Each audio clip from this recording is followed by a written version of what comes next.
সাতরশিয়া বহিষপাড়া জামে মসজিদের উন্নতি কল্পে আজকের এই 3 দিন ব্যাপী তাফসীরুল কোরআন মাহফিলের সমাপনী রজনীর সম্মানিত সুযোগ্য অনারেবল প্রেসিডেন্ট কারি মাওলানা মোহাম্মদ আব্দুল জলিল কাউকাব সাহেব আল্লাহ পাক তার গোলামকে হায়াতে তৈয়বা সিয়াতি কুলিয়া দান করুন, সকলে বলুন আমিন। আজকের প্রোগ্রামের প্রধান অতিথি বিশিষ্ট ব্যবসায়ী, আপনাদের প্রিয় মানুষ জনাব মোহাম্মদ মুজিবুর রহমান। আল্লাহ পাক তার গোলামকে হায়াতে তৈয়বা সিয়াতি কুলিয়া দান করুন, সকলে বলুন আমিন। আজকের প্রোগ্রামের অন্যান্য অতিথিবৃন্দ আলোচনাকে ধন্য করেছেন বিশিষ্ট ইসলামী চিন্তাবিদ মুফাসসির কোরআন, আপনাদের সুপরিচিত বক্তা শ্রদ্ধাভাজন বড় ভাই হযরত মাওলানা মোহাম্মদ তরিকুল ইসলাম সাহেব।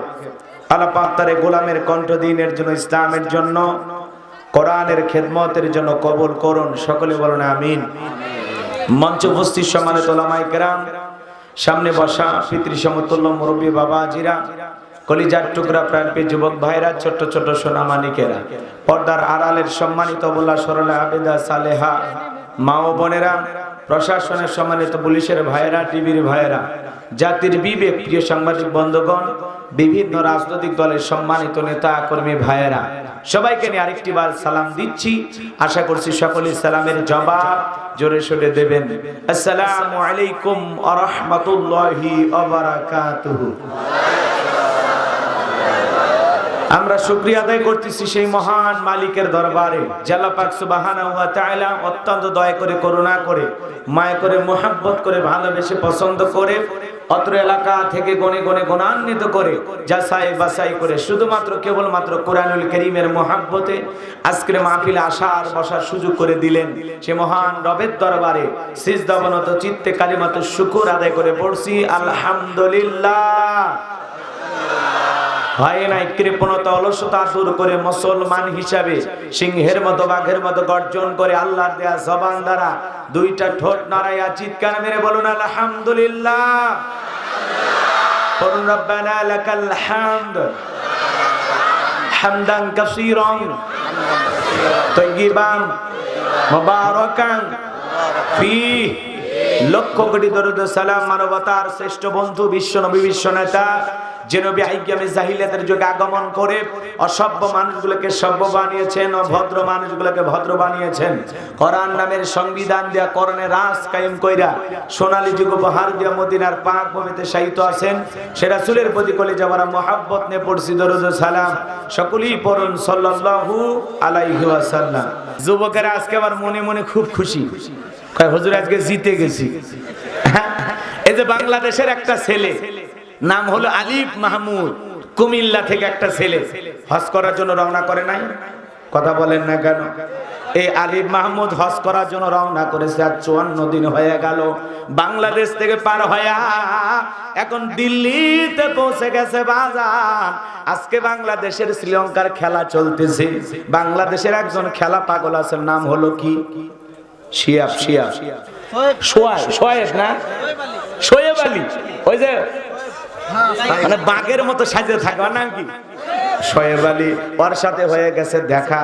তখন বলতেছে আলিফ মাহমুদ ভাই, আপনি তো হজে যাওয়ার জন্য রওনা করছেন, আপনি যেহেতু দিল্লিতে আইসা করছেন, আমি আপনার জন্য অগ্রিম একটা টিকিট কেটে রেখেছি। আপনি হজে যাবেন, ভালো কাজের নিয়ত করেছেন। আজকে যদি আপনি আমার সাথে বৈশা দিল্লির এই স্টেডিয়ামে বৈশা, এই গ্যালারিতে বৈশা আপনি যদি খেলা দেখেন, আমার বিশ্বাস আজকে বাংলাদেশ জিতে যাবে। কথা কয় না কেন? হজ করার নিয়তে যে ছেলেটা বাড়ি থেকে রওনা করেছে 54 দিন হয়ে গেল, ওই ছেলেটাকে বলা হচ্ছে ভাই আজকে কি আপনি খেলা দেখবেন? ছেলেটা বলতেছেন হ্যাঁ, আমি ক্রিকেটের বড় ভক্ত, আজকে আমি একসাথে খেলা দেখব। যেহেতু সুযোগ পাইছি, আমি দিল্লিতে 7 দিন থাকবো, জরুরি কাজ আছে। যেই ছেলেটা পায়ে হেঁটে হজ করার জন্য রওনা করেছে, ও আবার আজকে বৈশা বৈশা বাংলাদেশ শ্রীলঙ্কার ম্যাচের খেলাও দেখেছে। কথা কয় না কেন? রাগ করতেছেন আপনারা, রাগ করতেছেন। পায়ে হেঁটে হজ করার জন্য রওনা করেছে বাংলাদেশের এই যুবক আলিফ মাহমুদ। তাকে অনেক মানুষ সহযোগিতা করতেছেন, অনেকে বাহবা দিতেছেন, কিন্তু মনে রাখবেন এই যে এত কষ্ট করে এত পরিশ্রম করে যেই ছেলেটা হজে যাচ্ছে, আমরা দোয়া করি ভারতের একটা ছেলে শিয়াব চতুর, সে পৌঁছে গেছে হজ করে, আমার দেশের যুবকটাও রওনা করেছে, আল্লাহ যেন তার মনের নিয়তটাকে সহি হিসাবে কবুল করে, জোরে বলেন আমিন। তার অন্তরে যা আছে আল্লাহ সেটা কবুল করেন, জোরে বলেন আমিন। আর উদ্দেশ্য যদি হয় লোক দেখানো, ভাইরাল হওয়া, সেইটাও আল্লাহ জানে কিনা। আবার যদি উদ্দেশ্য হয় একমাত্র আল্লাহকে রাজি খুশি করা, তাহলে আল্লাহ সেইটাও জানে কিনা। তো আল্লাহ তার অন্তরে যেটা আছে এটা যেন কবুল করে, জোরে বলেন আমিন। আরো জোরে বলেন আমিন। তাহলে পায়ে হেঁটে হজ করতে যাচ্ছে সেই ছেলেটা আজকে আবার খেলা দেখতে গেছে আর বাংলাদেশ জিতে গেছে। কথা কয় না কেন? রাগ করতেছেন আপনারা না? তো এই জন্য যুবকদেরকে বলতেছি, বাবা তোমরা রেডি তো?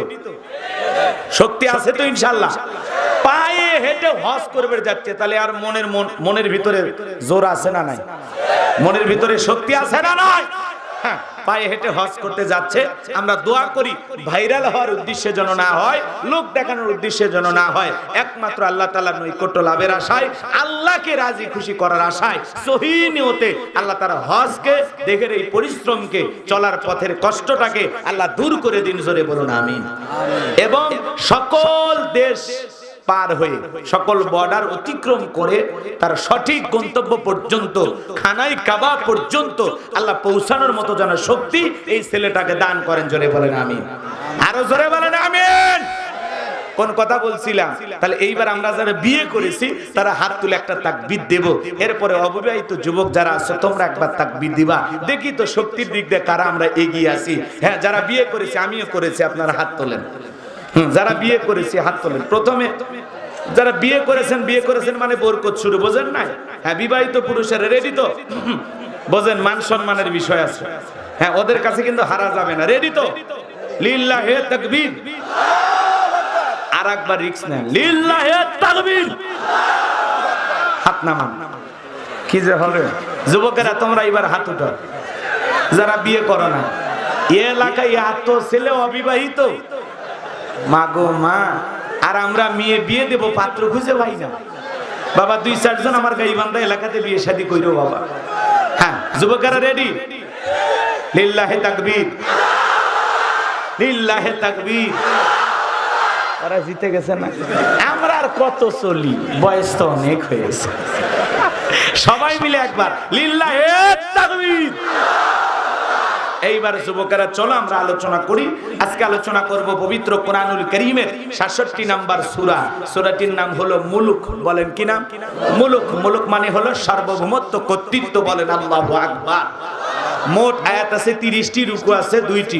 বিশ্বনবীর মক্কার জিন্দেগিতে এই সূরাটি নাজিল হয়েছে। জবান ছেড়ে সবাই একটু মহব্বতে আমার সাথে পড়ুন। আউযু বিল্লাহি মিনাশ শাইতানির রাজিম।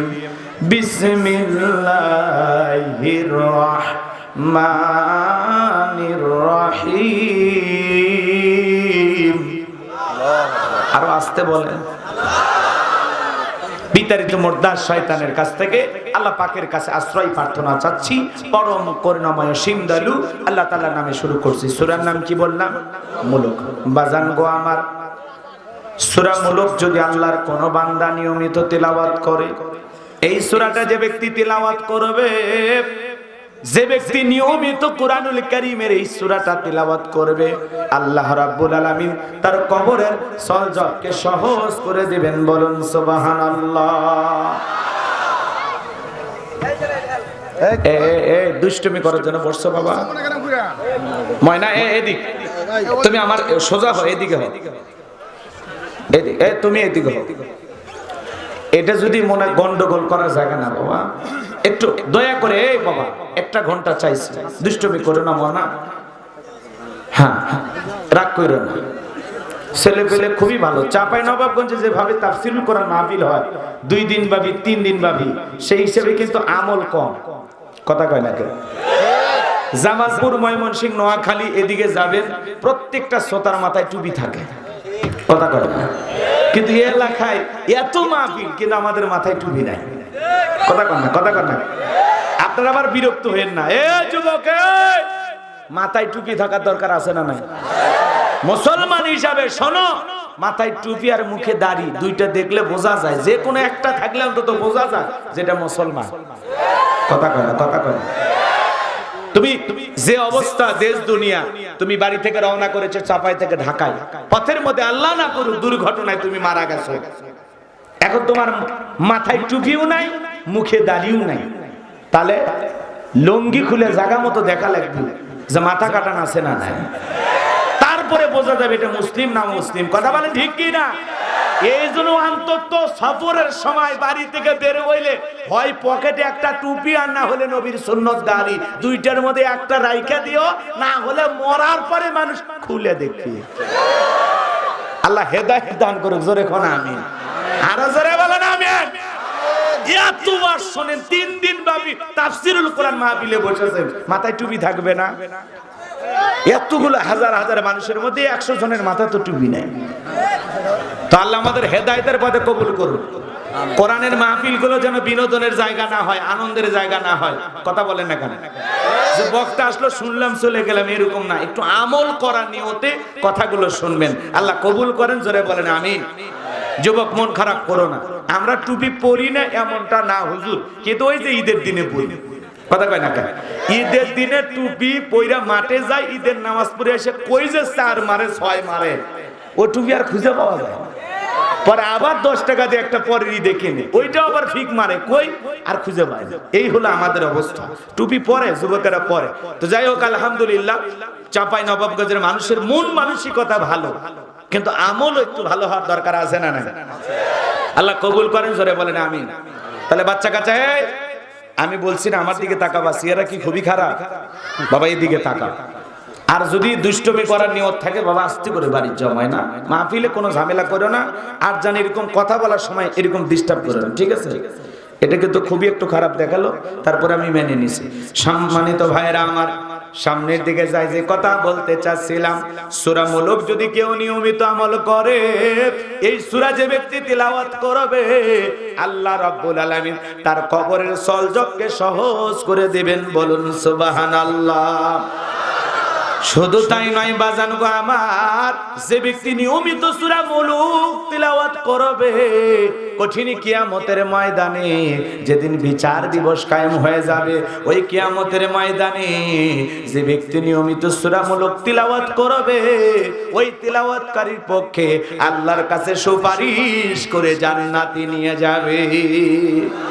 আরো জোরে বলেন সুবহানাল্লাহ। আমার ভাইরা, তাহলে আমরা সূরা মুলক নিয়মিত আমল করব তো ইনশাআল্লাহ। যেই সূরা কঠিন কিয়ামতের ময়দানে আল্লাহর দরবারে আপনার আমার পক্ষে সুপারিশ করবে, সেই সূরাটি আমল করব তো ইনশাআল্লাহ। আমার এই আলোচনা শোনার পর অনেক মানুষ আমাকে ফোন দিয়ে বলেছে, হুজুর আপনার এই কথাটা শোনার পরে এত ভালো লেগেছে, আমি সূরা মুলকের 30টা আয়াত মুখস্থ করেছি। আরো জোরে বলেন সুবহানাল্লাহ।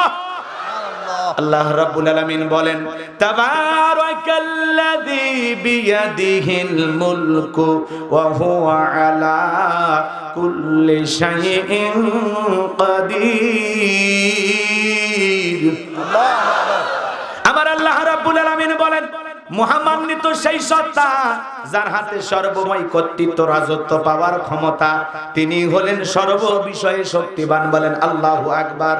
তাহলে বলেন তো বাজান, সকল ক্ষমতার একমাত্র মালিক কে? আরো জোরে বলেন কে? আসমান জমিনের সকল ক্ষমতার একমাত্র মালিক কে? লিল্লাহি মুলকুস সামাওয়াতি ওয়া মা ফিল আরদ। আরো জোরে বলেন আল্লাহু আকবার।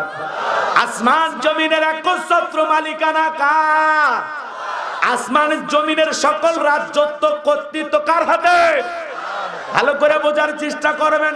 এই জন্য আল্লাহ রাব্বুল আলামিন বলেন, তাবারাকাল্লাযী বিয়াদিহিল মুলকু ওয়া হুয়া আলা কুল্লি শাইইন কাদির। মহামান্বিত সেই সত্তা যার হাতে সর্বময় কর্তৃত্ব রাজত্ব পাওয়ার ক্ষমতা, তিনি হলেন সর্ববিষয়ে শক্তিবান। তাহলে সকল ক্ষমতার একমাত্র মালিক কে? আরো জোরে বলেন।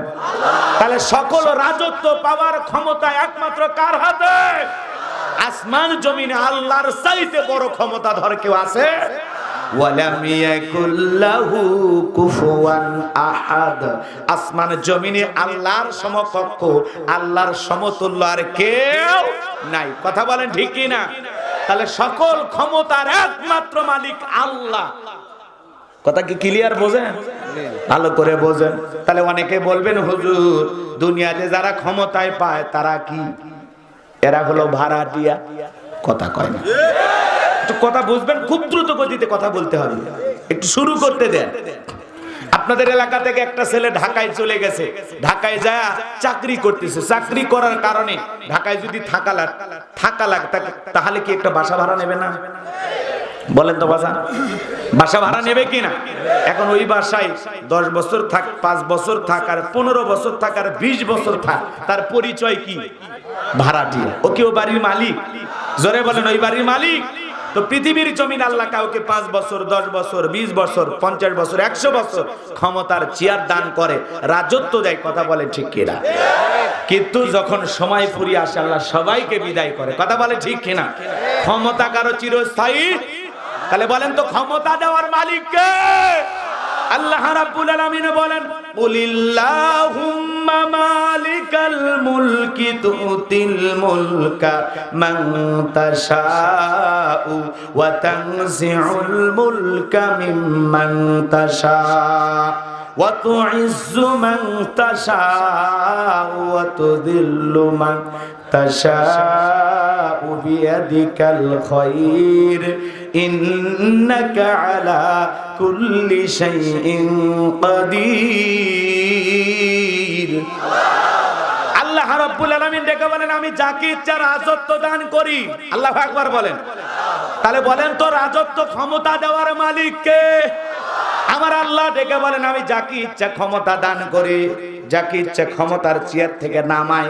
তাহলে ক্ষমতা দেওয়ার মালিক কে? ক্ষমতা কেড়ে নেওয়ার মালিক কে? সম্মান দেওয়ার মালিক কে? লাঞ্ছিত করার মালিক কে? সকল কল্যাণ কার হাতে? আর তিনি হলেন সর্ববিষয়ে শক্তিবান। বলেন আল্লাহু আকবার। তাহলে ভালো করে বোঝার চেষ্টা করবেন বাজান গো আমার।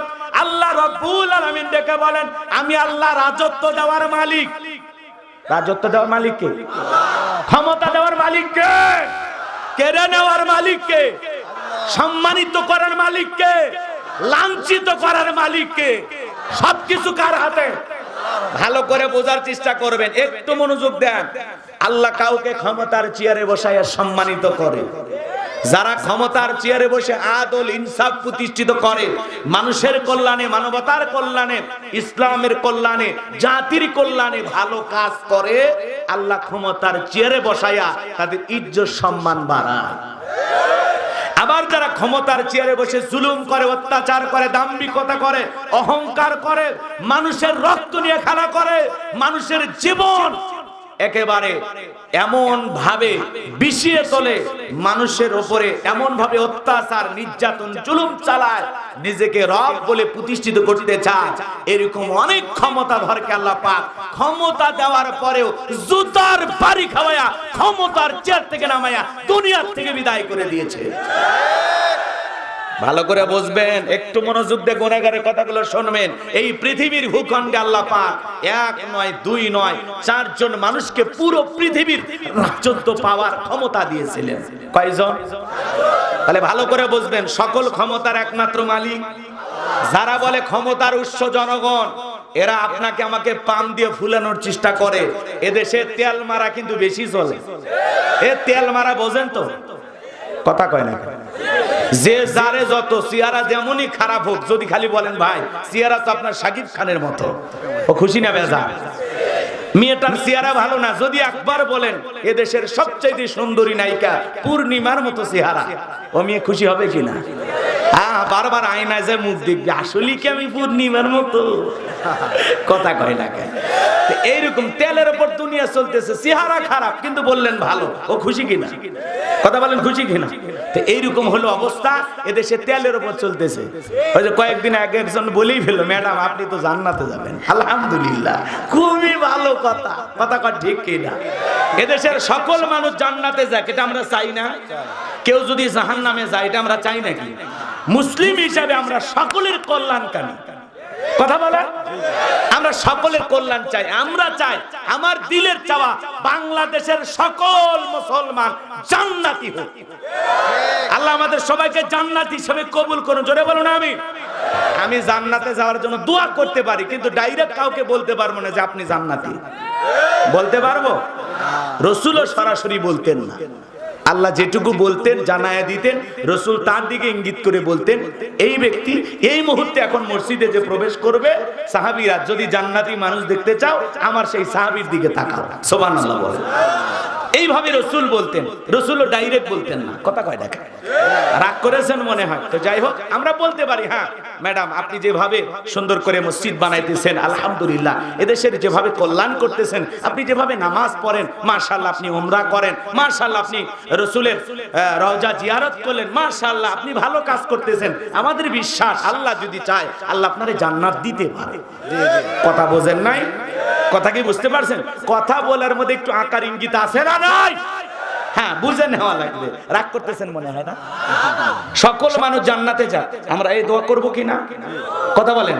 এই মাহফিলে যত মানুষ আছে কারো প্রতি আমার হিংসা আছে? তাহলে আমরা জান্নাতে যাওয়ার জন্য দোয়া করতে পারি, আপনার জন্য জান্নাতে যাওয়ার দোয়া করতে পারি। আপনি জান্নাতে যান সেই জন্য আপনাকে বলতে পারি আপনি জান্নাতে যাওয়ার মতো নেক আমল করেন। আল্লাহ আপনাকে জান্নাতি মানুষ হওয়ার তৌফিক দান করুন। জান্নাতে যাওয়ার জন্য ভালো ভালো কাজ করুন, যেহেতু আপনার হাতে পাওয়ার আছে। এদেশের কল্যাণে নামাজ প্রতিষ্ঠিত করুন, যাকাত ভিত্তিক অর্থনীতি চালু করুন, এদেশের মাজলুম আলেমদের মুক্তির ফয়সালা করে দেন, আপনি সমাজে ভালো ভালো কাজ চালু করেন। বলতে পারি কিনা? কেতে এত কথা বলে বলবেন না?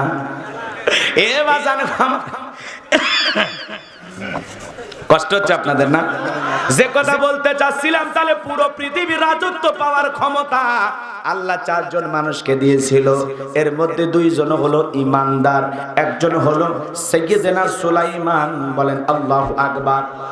নবী সুলাইমান আলাইহিস সালামকে আল্লাহ রাব্বুল আলামিন পুরো পৃথিবীর রাজত্ব পাওয়ার ক্ষমতা দিয়েছিলেন। বলেন আল্লাহু আকবার। যেই ফিলিস্তিনি পুরো পৃথিবীর জালেমেরা উঠে পড়ে লেগেছে, ইসরায়েল ইহুদিরা নির্যাতন জুলুম চালাইতেছে, আমার দেশের প্রধানমন্ত্রী ফিলিস্তিনি মুসলমানের পক্ষে। বলেন আলহামদুলিল্লাহ।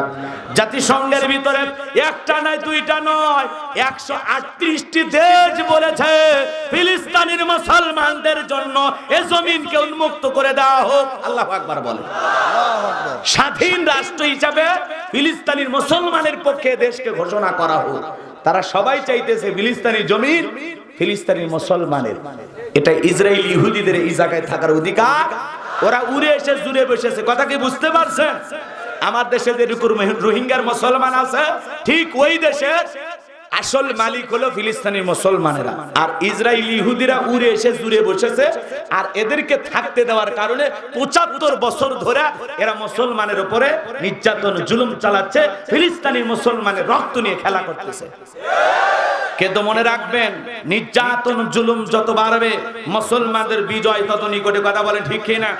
আজকে যারা ফিলিস্তিনি ভূখণ্ডে নিষ্পাপ শিশুদের রক্ত নিয়ে খেলা করতেছে, নিষ্পাপ নারীদের জীবন নিয়ে খেলা করতেছে, অসহায় মা বোনদেরকে ধরে নিয়ে যায় গণধর্ষণ করে বিদায় করতেছে, হাসপাতালের উপর হামলা করতেছে, মসজিদের উপরে হামলা করতেছে, আজ হোক কাল হোক পৃথিবীর মানচিত্র থেকে এই ইসরায়েলি ইহুদি জালেমেরা 1 ইঞ্চি মাটিও খুঁজে পাবে না, পাবে না, পাবে না ইনশাআল্লাহ।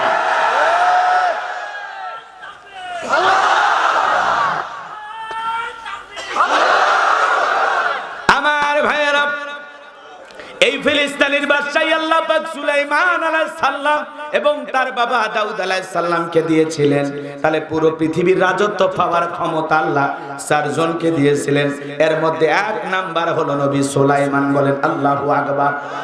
সুলাইমান আলাইহিস সালামের পাওয়ার রাজত্ব ক্ষমতার কথা বলতে গেলে লম্বা হবে, লম্বা করার সুযোগ নাই। আমি আর আমার একটা চিন্তা ভাবনা, আমার যে টার্গেট আছে সে অনুযায়ী আমাকে কথা বলতে হবে। আমি নবী সুলাইমানের কথা আজকে বলবো না। আর 2 নাম্বার আরেকজন ইমানদারকে আল্লাহ পুরো পৃথিবীর রাজত্ব পাওয়ার ক্ষমতা দিয়েছিলেন, নাম হলো বাদশা জুলকারনাইন। বলেন আল্লাহু আকবার। এই জুলকারনাইনকে আল্লাহ পাক এক নয় দুই নয় এই পৃথিবীর জমিনে 1600 বছর হায়াত দিয়েছিলেন, বলেন সুবহানাল্লাহ। কত বছর? 1600 বছর পাওয়ার রাজত্ব ক্ষমতা আল্লাহ তাআলা তাকে হায়াত দিয়েছিলেন।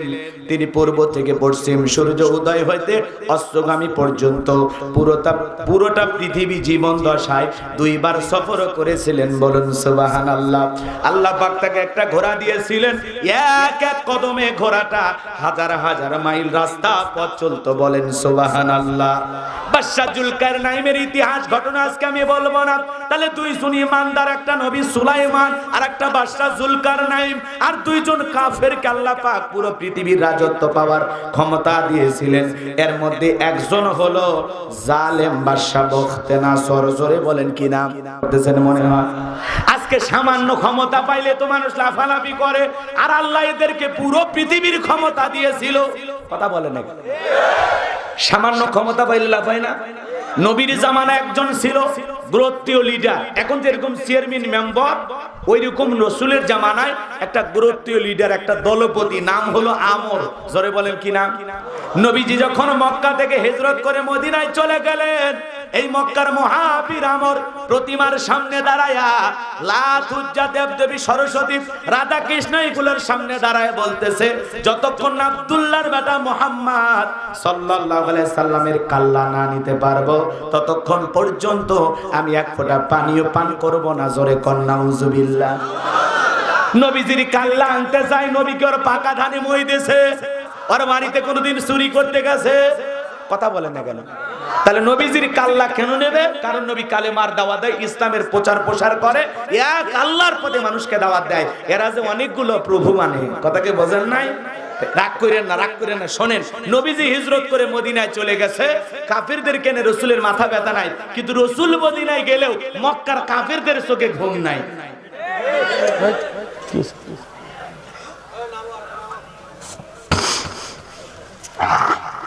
বিরক্ত হলে কনসারে দিতে, হ্যাঁ চিল্লাপাল্লা করা হবে না, সাইটে আওয়াজ দিলে ভয় লাগে, মনে হচ্ছে যে আপনারা ভয় পাচ্ছেন অথবা কোনো ঝামেলা আছে। যদি ঝামেলা মনে করেন তাহলে রাগ করতেছেন। আমি দুইটা আয়াত তিলাওয়াত করেছি। এক নাম্বার আয়াতের আলোচনা একটু গরম, আর 2 নাম্বার আয়াতের আলোচনা নরম। যুবকেরা খুবই বলে নরম আর শোনার আশা, তো ওইটা শেষে। কথা কয় না কেন? এখনই কান্দাকাটি করলে হবে? পরে দেখতেছি। আল্লাহ কবুল করেন, জোরে বলেন আমিন। আগেই বলেছি মঞ্চে কেউ আওয়াজ দিন না, আমারও তো ভয় লাগে, বাইরে থেকে আসছি, বোঝেন না। আচ্ছা, লিল্লাহে তাকবীর। আমার ভাইরা সামনের দিকে যায়। নবীজির মাথা নেওয়ার জন্য যখন শপথ করলো, এক ফোঁটা পানিও পান করবেন না যতক্ষণ না পর্যন্ত নবীর কাল্লা না নিতে পারবে।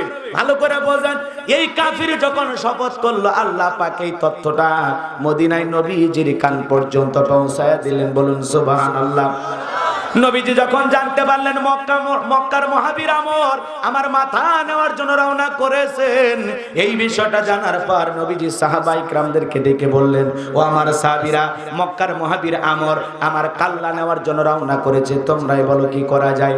নরম সাহাবী হযরত ওসমান ডেকে বলেন, নবী গো, ও নবী, আপনি আল্লাহর কাছে দোয়া করেন, আপনি পৃথিবীর এত বড় পয়গম্বর, আপনি দোয়া করলে আল্লাহ অবশ্যই দোয়াটা কবুল করবে। নবীজি হযরত ওসমানের কথা শুনে দোয়া শুরু করলেন। নরম মানুষ দোয়ার পক্ষে, কথা বলেন ঠিক কি না? ভাইরা আমার, বিশ্বনবী দোয়া শুরু করলেন, আল্লাহ ওই মক্কার মহাবীর আমর আমার কাছে পৌঁছার আগে ওর হাত পা প্যারালাইজ করে দেন, ও যেন আমার কাছ পর্যন্ত পৌঁছাইতে পারে না। এইভাবে বিশ্বনবী দোয়া করতেছেন। আল্লাহ আসমান থেকে বলে, জিবরাইল আর করিস না দেরি, আমার নবীজির কাছে চলে যাও তাড়াতাড়ি, আর নবীজিকে জানায় দাও আমি আল্লাহ পাক শুধু 2 হাত দোয়া করার জন্য দেই নাই, মাঝে মাঝে জালেম আর বেঈমানদেরকে সাইজ করার জন্য ওই 2 হাতে লাঠি তুলে নেওয়া লাগবে। জিবরাইল এসে বলে, নবী দোয়া কবুল হবে না, হাত নামান। বিশ্বনবী তখন হাত নামায়া ফেললেন, আর ডেকে বলে, ভাই জিবরাইল দোয়া কবুল হবে না, তাহলে এখন কি করা যায় বলেন তো? সব সময় কি দোয়া দিয়ে কাজ হয়? আরো জোরে বলেন হয়।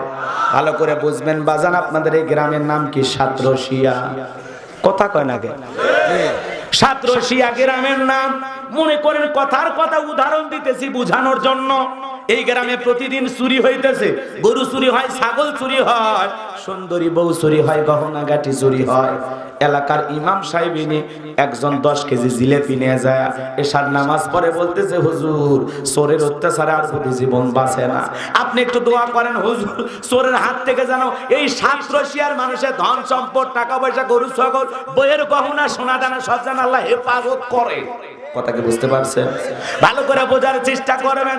এইবার হুজুর শান নামাজ পড়ে হাত তুলে দোয়া করে বলে, আল্লাহ এই 7 রশিয়া গ্রামবাসীর জান মাল, টাকা পয়সা, গরু ছাগল সব তুমি চোরের হাত থেকে হেফাজত করো। চোর জিলাপি খাবার আশায় হাত তুলে বলে আমিন আমিন আমিন। কারণ চোর তো খালি বাহিরের থাকে না, ওই গ্রামেরও 2-1 থাকে কিনা? কথা কন। নিজের গ্রামের লোক তথ্য না দিলে কোন বাড়িতে টাকা আছে, কোন বাড়িতে কয়টা গরু আছে, এই তথ্য অন্য মানুষ জানে না। হঠাৎ করে আর একজন ঢুকে বুঝবে, সহযোগিতা লাগে, তাই বলে ভাইবেন না এই গ্রামে চোর আছে। এই গ্রামের মানুষ সব আল্লাহর ওলি। আল্লাহ কবুল করেন, জোরে বলেন আমিন। বলেন তো বাজান গো আমার, হুজুর যদি দোয়া না করে, খেয়াল করেন, দোয়া না করে যদি বলতে, এই 7 রশিয়ার গ্রামের তরুণ যুবকেরা, তোমরা যদি তোমাদের গ্রামের গরু ছাগল, টাকা পয়সা, সুন্দরী বউ, গহনা কাটি এগুলো রক্ষা করতে চাও, এই গ্রামে ঢোকার 4টা রাস্তা আছে। 4 রাস্তার মোড়ে মোড়ে মাগরিব থেকে ফজর পর্যন্ত বিশাল বড় বড় বাংলার লাঠি নিয়ে দাঁড়িয়ে থাকবা। চোরকে দেখা মাত্রই বাংলার লাঠি দিয়া বাংলা ওয়াশ করে ছেড়ে দিবা। চোর হাত তুলে আমিন কইতো না তওবা করে ভালো হয়ে যেত। সব জায়গায় দোয়া দিয়ে কাজ হয় না, দোয়া দিয়ে চুরি বন্ধ হয়। চুরি বন্ধ করতে গেলে কার আইন লাগবে? হ্যাঁ, আল্লাহর আইন লাগবে। চোরের হাত কাটা লাগবে, চুরি এমনি বন্ধ হয়ে যাবে। এক চোরের হাত কাটলে বাকি চোর তওবা করে আল্লাহর ওলি হয়ে যাবে। শক্ত আইন লাগবে, কথা বলেন ঠিক কিনা? আর শক্তিশালী আইন দিয়েছেন কে? এই মানব জাতিকে কোন আইনে সোজা বানানো যাবে, কোন আইনে ভালো বানানো যাবে, সেটা জানে কে? আল্লাহর সাথে আমরা বেশি বুঝে আমরা লন্ডন আমেরিকার পিছনে দৌড়াই যে নতুন নতুন আইন দেন, কেমনে কিভাবে কি করা যায়। যতক্ষণ পর্যন্ত কোরআন থেকে আল্লাহর আইনগুলো সমাজে বাস্তবায়ন না করা হবে, ততদিন পর্যন্ত চুরি, দুর্নীতি, ধর্ষণ, টেন্ডারবাজি, চাঁদাবাজি বন্ধ হবে না। আল্লাহর আইন দিয়ে বিচার করতে হবে, কথা বলে ঠিক কি না? ওয়ামান লাম ইয়াহকুম বিমা আনজালাল্লাহু ফাউলাইকা হুমুল কাফিরুন। আল্লাহ ডেকে বলেন, যারা আমার বিধান মোতাবেক, কোরআনের বিধান মোতাবেক বিচার ফয়সালা করে না, এরা হলো কাফের। একই সূরাতে আল্লাহ বলেন, ওয়ামান লাম ইয়াহকুম বিমা আনজালাল্লাহু ফাউলাইকা হুমুজ জালিমুন। যারা আমার বিধান মোতাবেক, কোরআনের আইন দিয়ে বিচার কার্য পরিচালনা করে না, ওরা হলো জালেম। ওয়ামান লাম ইয়াহকুম বিমা আনজালাল্লাহু ফাউলাইকা হুমুল ফাসিকুন। যারা আল্লাহর বিধান মোতাবেক বিচার কার্য পরিচালনা করে না, ওরা হলো ফাসিক, ওরা হলো পাপাচারী। কথা বলে ঠিক কিনা? এই সমাজকে যদি একটা সুখী সুন্দর সমাজ উপহার দিতে চান, আল্লাহর আইন দিয়া সমাজ পরিচালনা ছাড়া বিকল্প কোনো রাস্তা খোঁজা নাই। মানুষের তৈরি করা আইন দিয়ে পৃথিবীর 1 ইঞ্চি মাটিতেও কেউ কোশ্চিন কালেও শান্তি প্রতিষ্ঠিত করতে পারবে না। শান্তি আসবে তখন কোরআনের বিধান মোতাবেক রাষ্ট্র পরিচালনা হবে যখন। কষ্ট হচ্ছে না? ও জীবনে আর আসলাম না সাফাই, সমস্যা কি? সাফাইয়ের মাটি ইসলামী আন্দোলনের ঘাঁটি। এই এলাকার মানুষ যদি সত্য কথা হজম না করে তো বলবো কোন জায়গায়?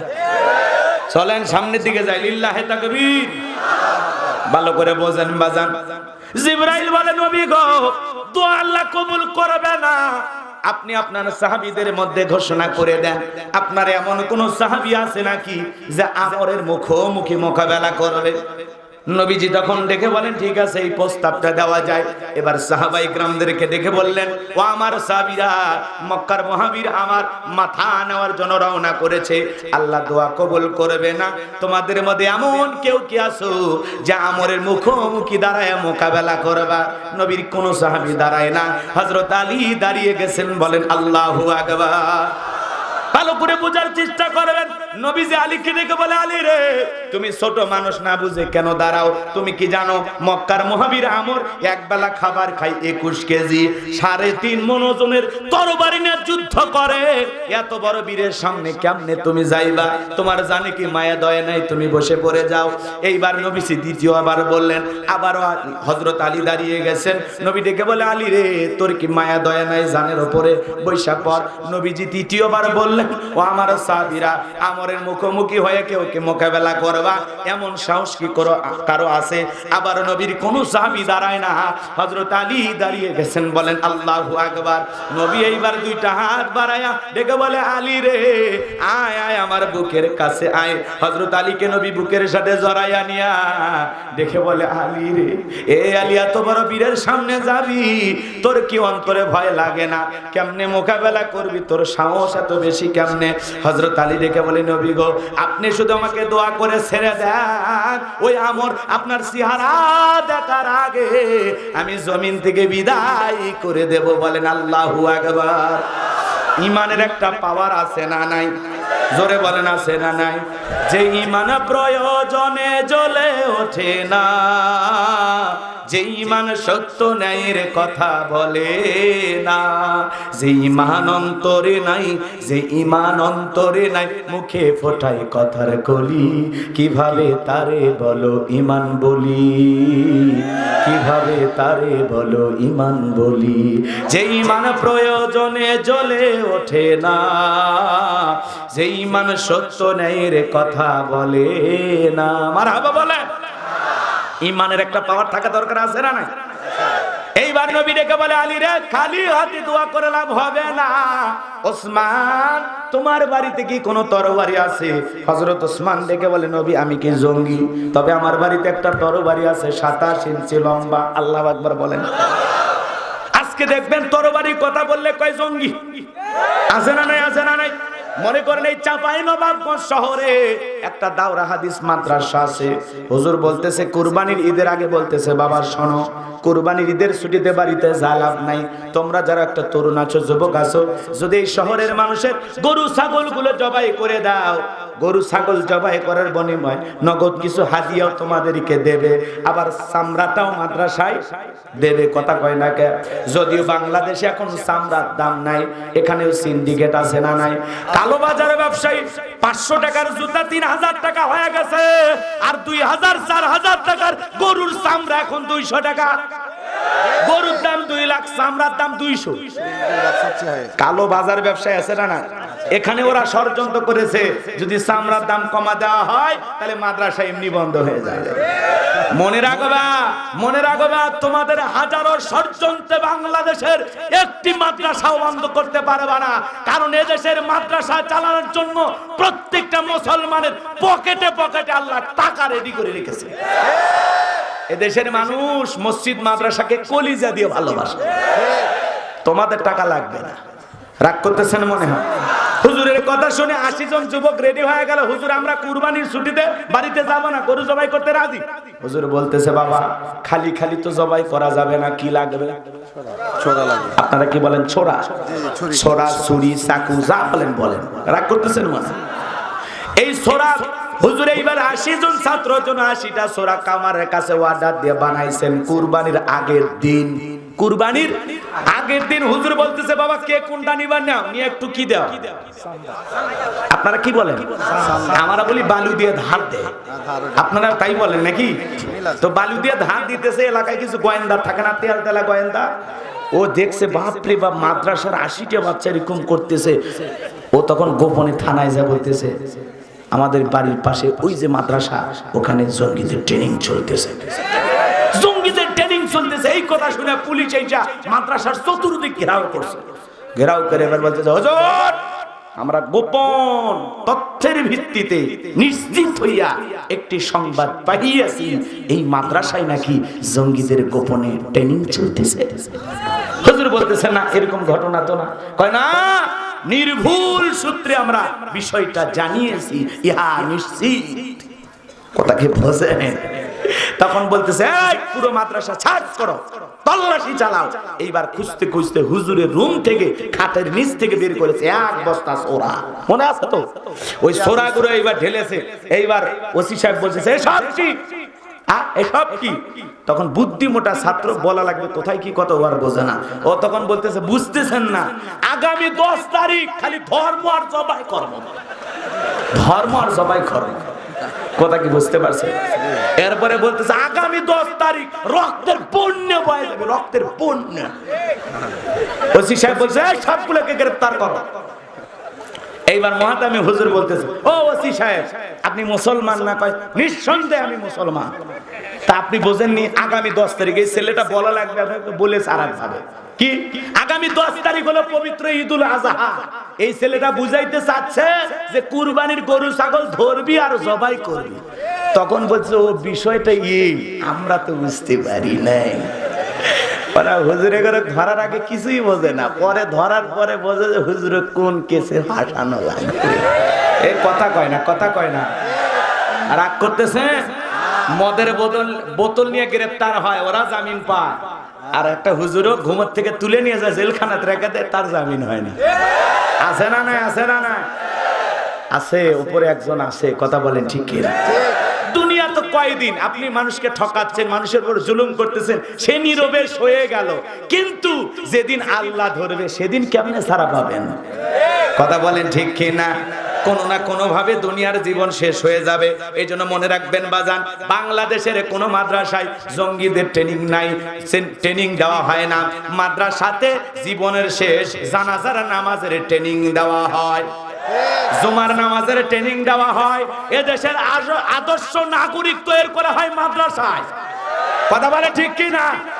যারা মাদ্রাসাকে বিষ বৃক্ষ বলবে, যারা মাদ্রাসাকে নিয়ে আজে বাজে মন্তব্য করবে, কোরআনের মাদ্রাসাকে নিয়ে কোন ষড়যন্ত্র মেনে নেওয়া হবে না। তার ভাঙা জবাব দেওয়ার জন্য মুসলমানেরা রেডি, কারাগারে হাত তুলে দেখা। লিল্লাহে তাকবীর, লিল্লাহে তাকবীর। হাত নামান। মাদ্রাসার শিক্ষা ব্যবস্থা নিয়ে কাউকে ষড়যন্ত্র করতে দেওয়া হবে। কথা বোনায় ভুলে গেছেন। এইবার হযরত ওসমান তরবারি নিয়ে আসলেন, নবীজি হযরত আলীর হাতে দিলেন। হযরত আলী তরবারি পায়া মারছে দৌড়। নবী ডেকে বলে আলী রে এত জোরে কেন দৌড়াও? আলী ডেকে বলে নবী গো, ও নবী, অনেক আগে আপনার মাথা নেওয়ার জন্য রওনা করেছে মক্কার মহাবীর আমর।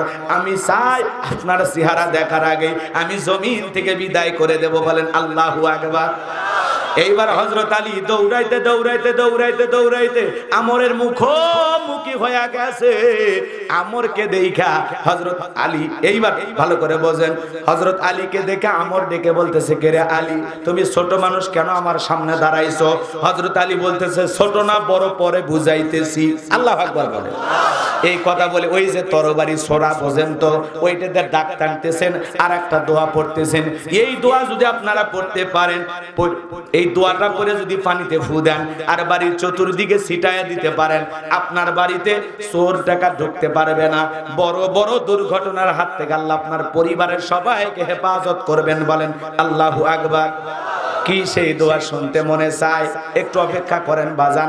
হযরত আলী এইবার দোয়া পড়তেছেন আর দাগ টানা, বোঝেন তো, তরবারিতে এরকম দাগ টানতেছে, দাগ, এরকম দাগ টানার পরে বলতেছে এই কাফেরের বেটা আমর, তোর যদি সাহস থাকে খালি দাগটা পার হয়ে দেখা, এই খেলা হবে।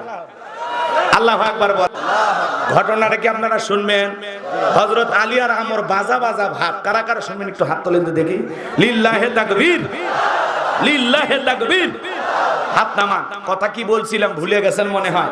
এই পৃথিবীর জমিনে আল্লাহ 4 জন মানুষকে পুরো পৃথিবীর রাজত্ব পাওয়ার ক্ষমতা দিয়েছিলেন। এর মধ্যে 2 জন কাফের, 2 জন কাফেরের একজনের নাম হলো জালেম বাদশা বখতে নাসর। জোরে বলেন কি নাম? আল্লাহর পয়গম্বর দানিয়েল আলাইহিস সালামের জামানায় জালেম বাদশা বখতে নাসরকে আল্লাহ রাব্বুল আলামিন পাঠাইছিলেন। দানিয়েল আলাইহিস সালাম হলেন বানি ইসরাইলদের নবী। আল্লাহ রাব্বুল আলামিন বলেন ইয়া বানি ইসরাইল আযকুরু নি'মাতিয়াল্লাতী আনআমতু আলাইকুম ওয়া আন্নী ফাদ্দালতুকুম আলাল আলামিন। নবী দানিয়েল আলাইহিস সালাম ডেকে বলে, ও আমার বনি ইসরাইলের উম্মতেরা শোনো, তোমাদের বাপ দাদা চাকর বাকর ছিল, তাদের দাসত্বের জিন্দেগি ছিল, সেই দাসত্বের জিন্দেগি থেকে গোলামীর জীবনী থেকে আল্লাহ পাক মুক্ত করেছেন। বিদায় আল্লাহ তাআলার শুকরিয়া আদায় করো, কৃতজ্ঞতা প্রকাশ করো, আল্লাহ রাব্বুল আলামিনের নিয়ামতের শুকরিয়া আদায় করো। ও বনি ইসরাইলের উম্মতেরা শোনো শোনো, এক আল্লাহর ইবাদত করো, গাছের পূজা করো না, মাছের পূজা করো না, চন্দ্রের পূজা করো না, সূর্যের পূজা করো না, এক আল্লাহর ইবাদত করো। খবরদার খবরদার দাম্ভিকতা করো না। তোমাদের বাপ দাদা গোলাম ছিল, সেই গোলামির জিন্দেগি থেকে আল্লাহ তোমাদেরকে একটা মুক্ত সুন্দর জীবন দিয়েছে, বিদায় আল্লাহ তাআলার কৃতজ্ঞতা প্রকাশ করো। বনি ইসরাইলের উম্মতেরা ডেকে বলে, ও নবী দানিয়েল, পুরান দিনের গল্প শোনায় লাভ নাই, বাপ দাদা কি ছিল সেই কথা শুনে আমাদের লাভ নাই, আমাদের টাকা পয়সা গাড়ি বাড়ি সম্পদ কোনো কিছুর তো অভাব নাই। নানান ভাবে কথাগুলো তারা বলতে লাগলেন। পয়গম্বর দিনে দাওয়াত দেয়, রাতে দাওয়াত দেয়, একজন মানুষ দাওয়াত গ্রহণ করে না, বরং দাম্ভিকতা করে, অহংকার করে। নবী দানিয়েল আলাইহিস সালাম দাওয়াত দিতে দিতে ক্লান্ত হয়ে গেলেন, কিন্তু তাদের অহংকার দিন দিন বাড়তেই লাগলো। নবী দানিয়েল দেখে বলে, শোনো, কোন জাতির মানুষ যদি দাম্ভিকতা করে, অহংকার করে, খোদাদ্রোহী হয়ে যায়, আল্লাহ বিমুখ হয়ে যায়, আল্লাহ ওই জামানার মানুষকে সাইজ করার জন্য দুই ধরনের আযাব পাঠায়। একটা হলো আসমান জমিনের আযাব, গজব দিয়ে আল্লাহ ওদেরকে ধ্বংস করে দেয়, আর না হলে দুই নাম্বার জালেম শাসক তাদের ঘাড়ে পাঠাইয়া দেয়। এখনো সময় আছে, তোমরা এক আল্লাহর ইবাদত করো। কিন্তু নবী দানিয়েল আলাইহিস সালামের দাওয়াত তারা প্রত্যাখ্যান করলেন, কেউ দাওয়াত গ্রহণ করলো না। আল্লাহ পাক তখন ওই বনি ইসরাইলের উম্মতদের উপরে নবী দানিয়েল আলাইহিস সালামের জামানায় জালেম বাদশা বখতেনাসরকে পাঠায়া দিল। এই জালেম বাদশা বখতেনাসর ক্ষমতার চেয়ারে বসার পর হাজার হাজার নিরপরাধ মানুষকে গ্রেফতার করলেন। চতুর্দিকে লণ্ঠন শুরু হয়ে গেল, জায়গায় জায়গায় বাড়ি বাড়ি ডাকাতি শুরু হয়ে গেল। বাজান গো আমার, হাজার হাজার মানুষকে গ্রেফতার করতে করতে নবী দানিয়েল আলাইহিস সালাম সহ তার ৭০,০০০ উম্মতকে জেলখানায় বন্দী করেছে। নবী মানুষ কোন জায়গায়? কথা কয় নবী দানিয়েল আলাইহিস সালাম জালেমের জেলখানায়, কথা বলে ঠিক কি না? তাহলে নবী যদি জেলখানায় যায়, কোরআনের হক কথা বলে, এই জামানায় যদি কোন আলেম যায়, বুঝে নেওয়া লাগবে নবীদের সুন্নত পালন করতেছে। চোর ডাকাত জেলখানায় গেলে মানুষ ঘৃণা করে, সিসি করে, কিন্তু মনে রাখবা একজন আলেম যদি জেলখানায় যায়, তার জনপ্রিয়তা কমে না বাড়ে। এই যে ছোট্ট বক্তা, শিশু বক্তা, আমাদের প্রিয় ভাই রফিকুল ইসলাম মাদানী, আগে যদি মাহফিলে ১০,০০০ লোক হইতো, এখন রফিকুল ইসলাম মাদানী যদি কোরআনের হক কথা বলতে ময়দানে যায়, রফিকুল ইসলাম মাদানীকে দেখার জন্য লক্ষ লক্ষ মানুষ হাজির হবে। কথা বলেন ঠিক কিনা? আমাদের প্রিয় আমির হামজা ভাই চলে গেছে, আগে যদি মানুষ হইতো ৫০,০০০, এখন হবে ১০ লাখ। আমাদের আজারি ভাই বিদেশে চলে গেছে, আবার যদি দেশে যে কোরআনের কথা বলার সুযোগ পায়, মানুষ হবে লক্ষ লক্ষ। এই জন্য আলেমদের মুসিবত বিপদে, ইমানের পরীক্ষায় যার যত কুরবানি, তার তত আল্লাহর দয়ার মেহেরবানি। সুবহানাল্লাহ। আলেমদের কেউ কেউ ঘৃণা করে, আলেমদেরকে মানুষ ভালোবাসে। কথা বলে ঠিক কি না? এদেশের মানুষ আলেমদেরকে কলিজাতে ভালোবাসে। কথা বলে ঠিক কি না? এদেশের কলিজায়, এদেশের মুসলমানের কলিজায় আলেমদের স্থান। কথা বলে না কেন? রাগ করতেছেন নাকি? অনেকে বলতেছে হুজুর ওয়াজ করবেন, করেন, এদিক ওদিক যান কেন? বাস্তবতা না বললে হবে? লিল্লাহে তাকবীর। চলেন সামনের দিকে যাই, কথা যেন ভুলে না যান। যে কথা বলতে চাচ্ছিলাম বাজান গো আমার, খুব মনোযোগ দিয়ে গুনাহগারের কথাগুলো শ্রবণ করার চেষ্টা করবেন। এইবার নবী দানিয়েল আলাইহিস সালাম জেলখানায়, তার উম্মতেরাও জেলখানায়, এক নয় দুই নয় ৭০,০০০ উম্মতকে গ্রেফতার করেছে। নবী দানিয়েল দেখে বলে, কি ব্যাপার? কই গেল তোমাদের দাম্ভিকতা? কই গেল অহংকার? কই গেল সুন্দরী নারী? কই গেল তোমাদের সম্পদের বড়াই? এই দিনের ভয় তো আমি তোমাদেরকে দেখাইছিলাম, হয় এক আল্লাহর ইবাদত করো, নইলে কিন্তু জালেম শাসক ঘাড়ে চাপবে। সেই তো আমার কথা দিবালোকের মতো পরিষ্কার হয়ে গেল। উম্মতেরা ডেকে বলে, নবী গো, আপনার কথা যে এত তাড়াতাড়ি সত্য হবে এটা আমরা কল্পনাও করতে পারি নাই। আমরা যা করেছি ভুল করেছি, আমাদের ভুল হয়ে গেছে, আপনি আমাকে মাফ করে দেন। আর আমরা সবাই ওয়াদা করলাম আজ থেকে আপনি যা বলবেন আমরা তাই শুনবো। আমরা এক আল্লাহর ইবাদত করব, আর দাম্ভিকতা করব না, অহংকার করব না। আপনি যেভাবে চলতে বলবেন আজ থেকে আমরা সেভাবে চলবো। বলেন আল্লাহু আকবার। নবী দানিয়েল সালাম ডেকে বলে, শোনো আমার উম্মতেরা, যদি তোমরা সত্যি তওবা করে ফিরে আসতে চাও, মনে রাখবেন বাজান, একটা সন্তান অপরাধ করে মায়ের কাছে যেরকম ফিরে আসলে মায়ের যেমন মায়া হয়, ঠিক কোন উম্মত যদি ভুল করে নবীর কাছে ক্ষমা চায়, নবীরও মায়ের মতোই মায়া লাগে। বলেন আল্লাহু আকবার। নবী দানিয়েল ডেকে বলে, শোনো, যদি তোমরা তওবা করে এক আল্লাহর ইবাদত করো, তাহলে আমি তোমাদেরকে একটা ফর্মুলা বলে দেই। আজকে রাত 12টার পরে আমি যখন আল্লাহ বলে ডাক দেব, আমার চিৎকার শুনে তোমরা ঘুম থেকে জাগ্রত হইবা। সবাই পবিত্রতা অর্জন করে আমরা আল্লাহ তাআলার কাছে সিজদায় মাথা নত করে নিজেদের ভুল ত্রুটিগুলো আল্লাহর কাছে ক্ষমা চাইব।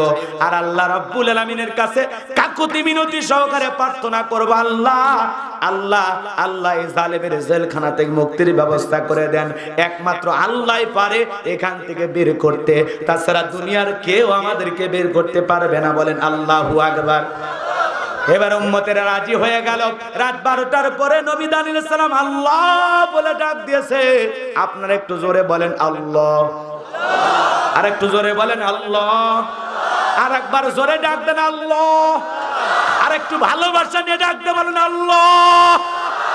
এই যে আল্লাহ আল্লাহ বলে ডাক দিলাম, আমাদের আল্লাহ খুশি না বেজার? যত ডাকবেন বেশি তত আল্লাহর প্রিয় বান্দা হতে পারবো। কথা বলেন ঠিক কিনা? একটু মনোযোগ দিয়ে শোনেন বাজান। পয়গম্বরের উম্মতেরা আল্লাহ আল্লাহ বলে ডাক দিল, জাগ্রত হয়ে গেল, পবিত্রতা অর্জন করে সিজদায় মাথা নত করে কাকুতি মিনতি সহকারে দোয়া করা শুরু করলো। পয়গম্বর দেখে বলে, আল্লাহ আমার উম্মতেরা ভুল বুঝতে পেরেছে, তারা আর জীবনে কোনোদিন দাম্ভিকতা করবে না, আর কোনোদিন পথভ্রষ্ট হবে না, আর কোনোদিন গোমরাহির পথে পরিচালিত হবে না।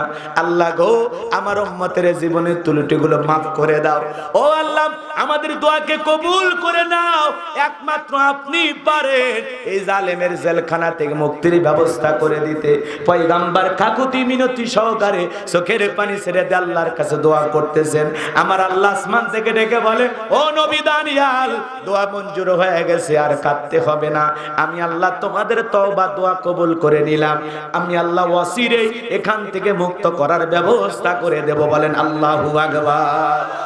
ওই রাতে আল্লাহ রাব্বুল আলামিন জালেম বাদশা বুখতিনাসরকে এমন একটা মারাত্মক ভয়ঙ্কর স্বপ্ন দেখায় দিয়েছে। বাজান গো আমার, ঘুম থেকে স্বপ্ন থেকে চিৎকার মেরে লাফ দিয়ে উঠছে।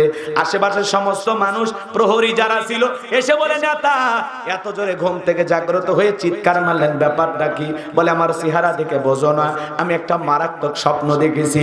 এদেশের যত স্বপ্নের তাবির কারো কাছে জ্যোতিষী আছে, সবাইকে আগামী কালকে আমার দরবারে ডেকে নিয়ে আসো। আমি স্বপ্নে কি দেখেছি সেই স্বপ্নের ব্যাখ্যা তাদেরকে বলতে হবে। এইবার সকাল হয়ে গেল, হাজার হাজার মানুষ ভালো করে বোঝেন, জালেম বাদশা বুখতিনাসরের দরবারে হাজির হয়ে গেছে।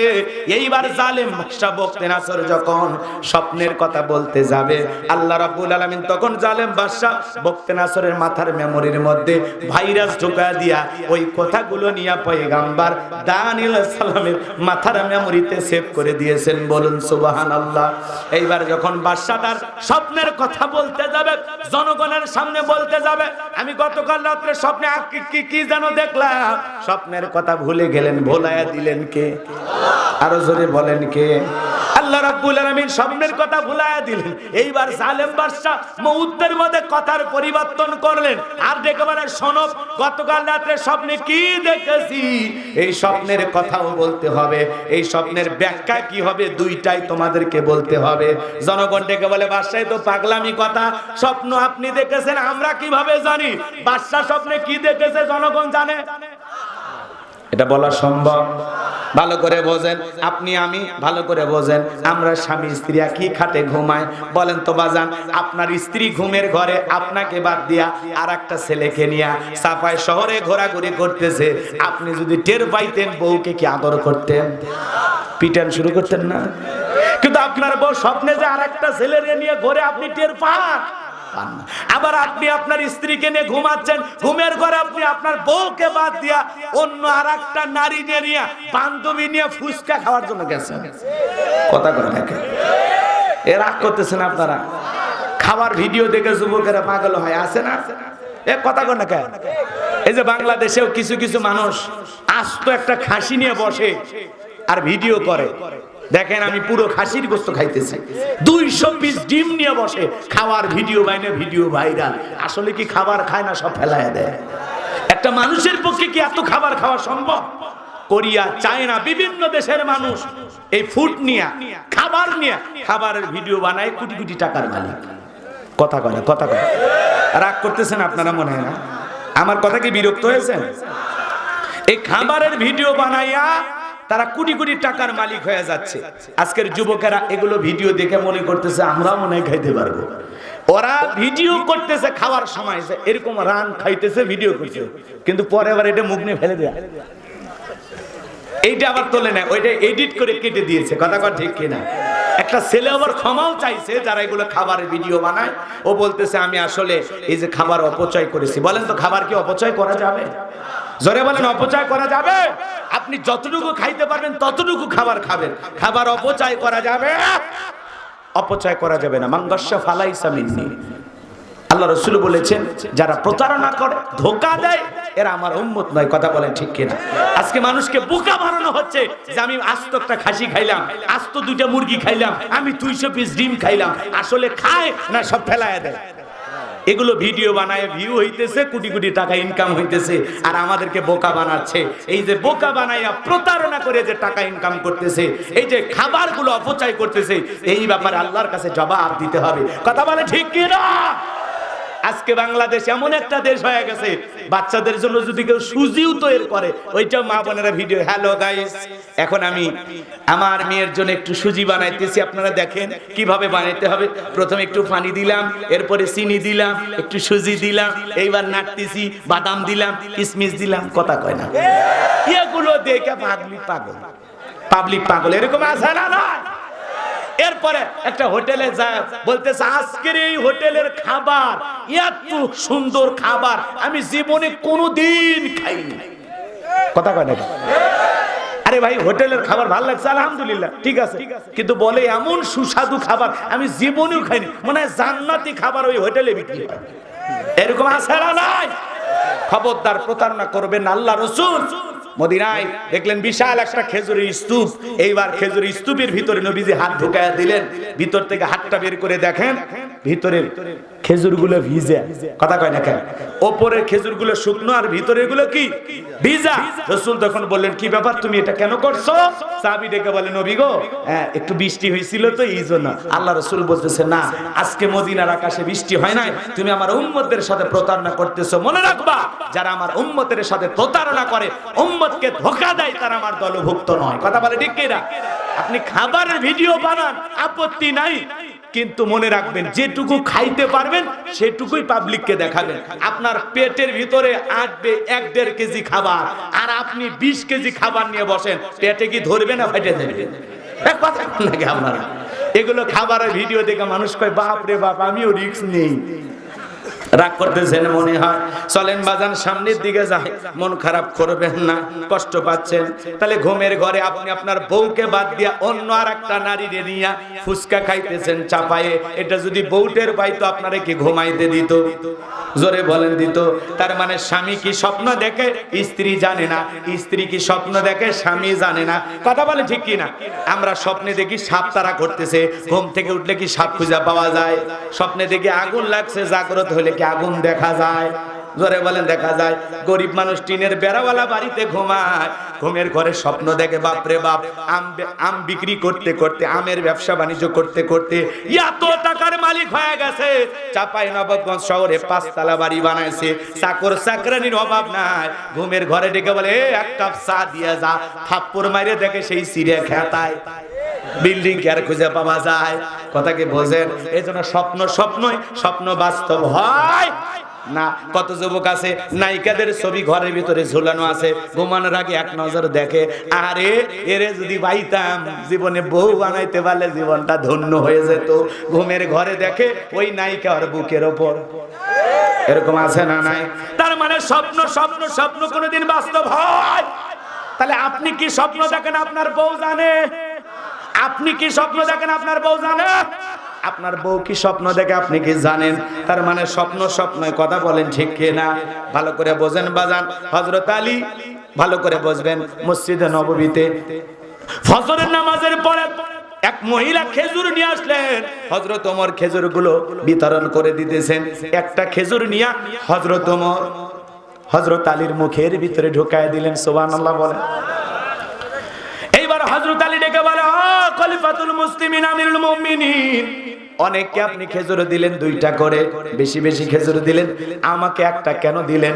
হযরত ওমর ডেকে বলে, নবী যদি তোমারে 2টা খেজুর দিত, আমিও তোমারে 2টা দিতাম। বলেন আল্লাহু আকবার। হযরত আলী স্বপ্নে দেখেছেন রাসূল তাকে খেজুর খাওয়াইতেছেন একটা। কয়টা? হযরত ওমরও একটা খাওয়াইছেন। আল্লাহু আকবার বলেন।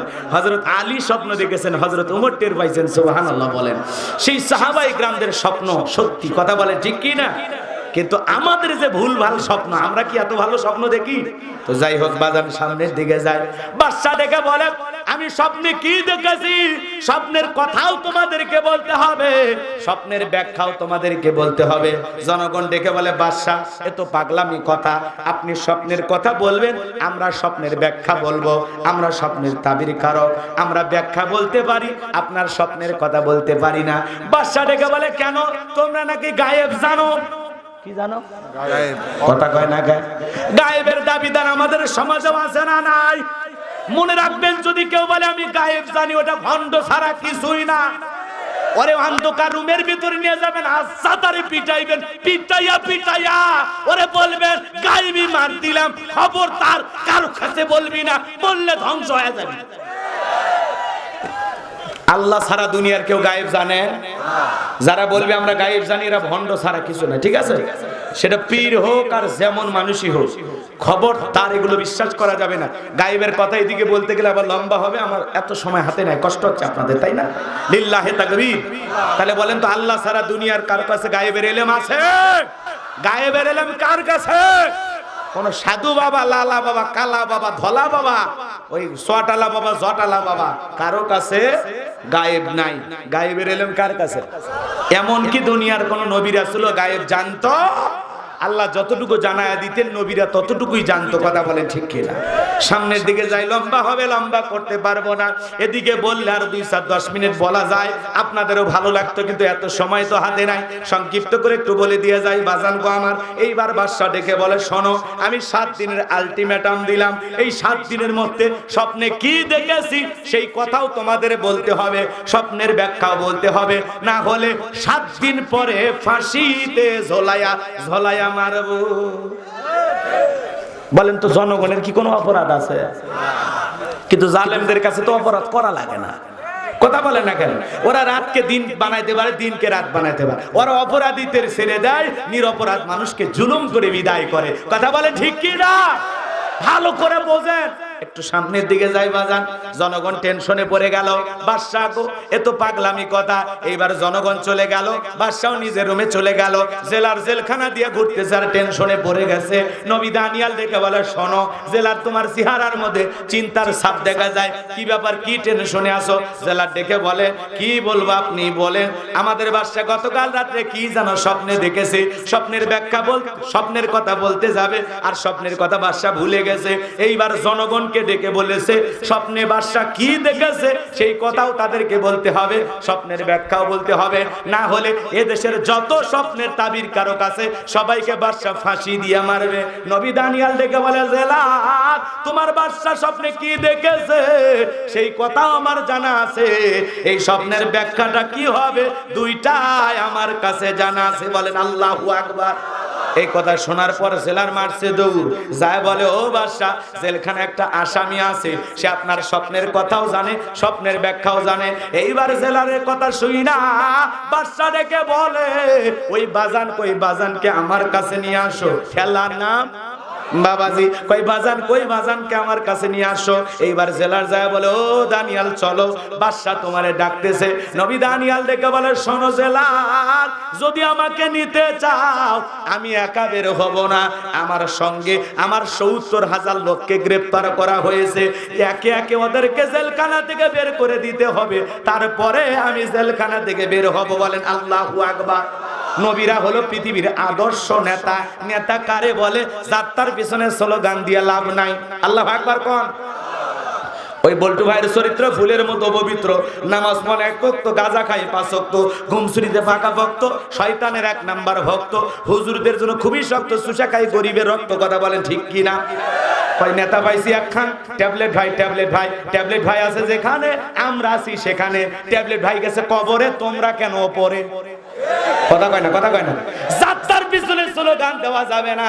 নেতা কারে বলে নবীদের জীবন থেকে জানতে হবে। আপনি নেতার পিছনে স্লোগান দিতে যায় সাফাই নবাবগঞ্জ মিছিল করতেছেন মরক তরমুজ মরক ভঙ্গি মরক আনারস মার্কা, আপনি স্লোগান দিতে যায় পুলিশ আইসা নেতা সহ ১০০ জন কর্মী সহ গ্রেফতার করে নিয়ে গেল। নেতার তো মামু খালু দাদা টাকা পাওয়ারের কোনো অভাব নাই, নেতার কাছে জেলখানা শ্বশুর বাড়ির মতো, সকালে যায় বিকেলে বের হয়ে আসে। কিন্তু আপনি গরিব মানুষ, কৃষিক্ষেত্রে কাজ করেন, রিক্সা চালান, ভ্যান চালান, আপনার কি কোনো পাওয়ার আছে? কথা কয় না। তাহলে নেতার সাথে আপনি গ্রেফতার হলেন, নেতা তো জামিনে বের হয়ে আসলো, মামু খালুর টেলিফোনে বের হয়ে আসলো, আপনার এখন বের করবে কে? এজন্য যাত্রার পিছন কি সুন্দর কথা। তুমি কি আসলে আল্লাহর দল যারা করে তাদের সাথে গ্রেফতার হয়েছো? তাহলে না আল্লাহ বের করবে। বল্টুর পিছনে যা আল্লাহ খুঁজতেছে। এই শোনেন, এদিক রাগ করতেছেন নাকি আপনারা? ভালো করে বোঝেন। নেতা যদি ভালো হইতো ডেকে বলতে এরা গরিব মানুষ আমাকে ভালোবাসে মহাব্বত করে, আমার স্লোগান দিয়া এরা রাজপথে মিছিল করতে আসছে, এদের কোনো অপরাধ নাই। এরা যদি একদিন রিক্সা না চালায়, কৃষিক্ষেত্রে একদিন কাজ না করে, ওদের সংসারে চুলায় আগুন জ্বলবে না, এদের কষ্ট হবে, দুঃখ দুর্দশা হবে। অতএব আমি নেতা এদেরকে জেলখানা থেকে মুক্ত না করা পর্যন্ত আমি বের হব না। আমার একটা কর্মী জেলখানায় থাকা অবস্থায় আমি বের হব না। আগে এদের জামিনের ব্যবস্থা করো। নেতা যদি আদর্শবান হয়, ভালো হয়, জনদরদি হয়, আগে আপনার চিন্তা করবে, তারপর নিজের।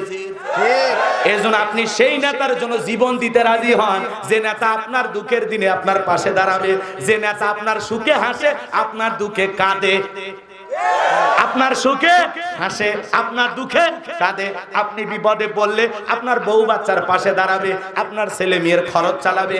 এমন নেতার পিছনে স্লোগান দেন, যাত্রার পিছনে স্লোগান দিয়া বউ বাচ্চাকে বিপদে ফেলবেন না, সাবধান। কথা কম।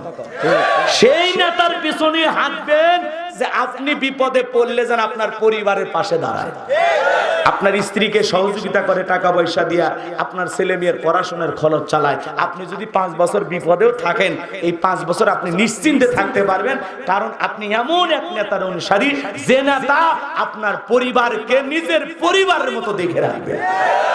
ঠিক আছে? কথা কি বুঝছেন নাকি আরো অ্যাঙ্গেলে বুঝে নেন? জ্ঞানী লোকের জন্য ইশারায় যথেষ্ট। কথা কি বুঝতে পারছেন? হ্যাঁ, ঠিক আছে। লিল্লাহে তাকবীর। কষ্ট পাচ্ছেন মনে হয়, ভাইরা আমার মন খারাপ করবেন না। এজন্য চলুন সামনের দিকে যাই। তাহলে আমরা সেই নেতার পেছনে আসি যে নেতা আমার বিপদে আসি, আমিও নেতার বিপদে আসি। যে নেতা আমার জন্য জীবন দিতে রাজি, আমিও সেই নেতার জন্য জীবন দিতে রাজি। কথা বলেন ঠিক কি না?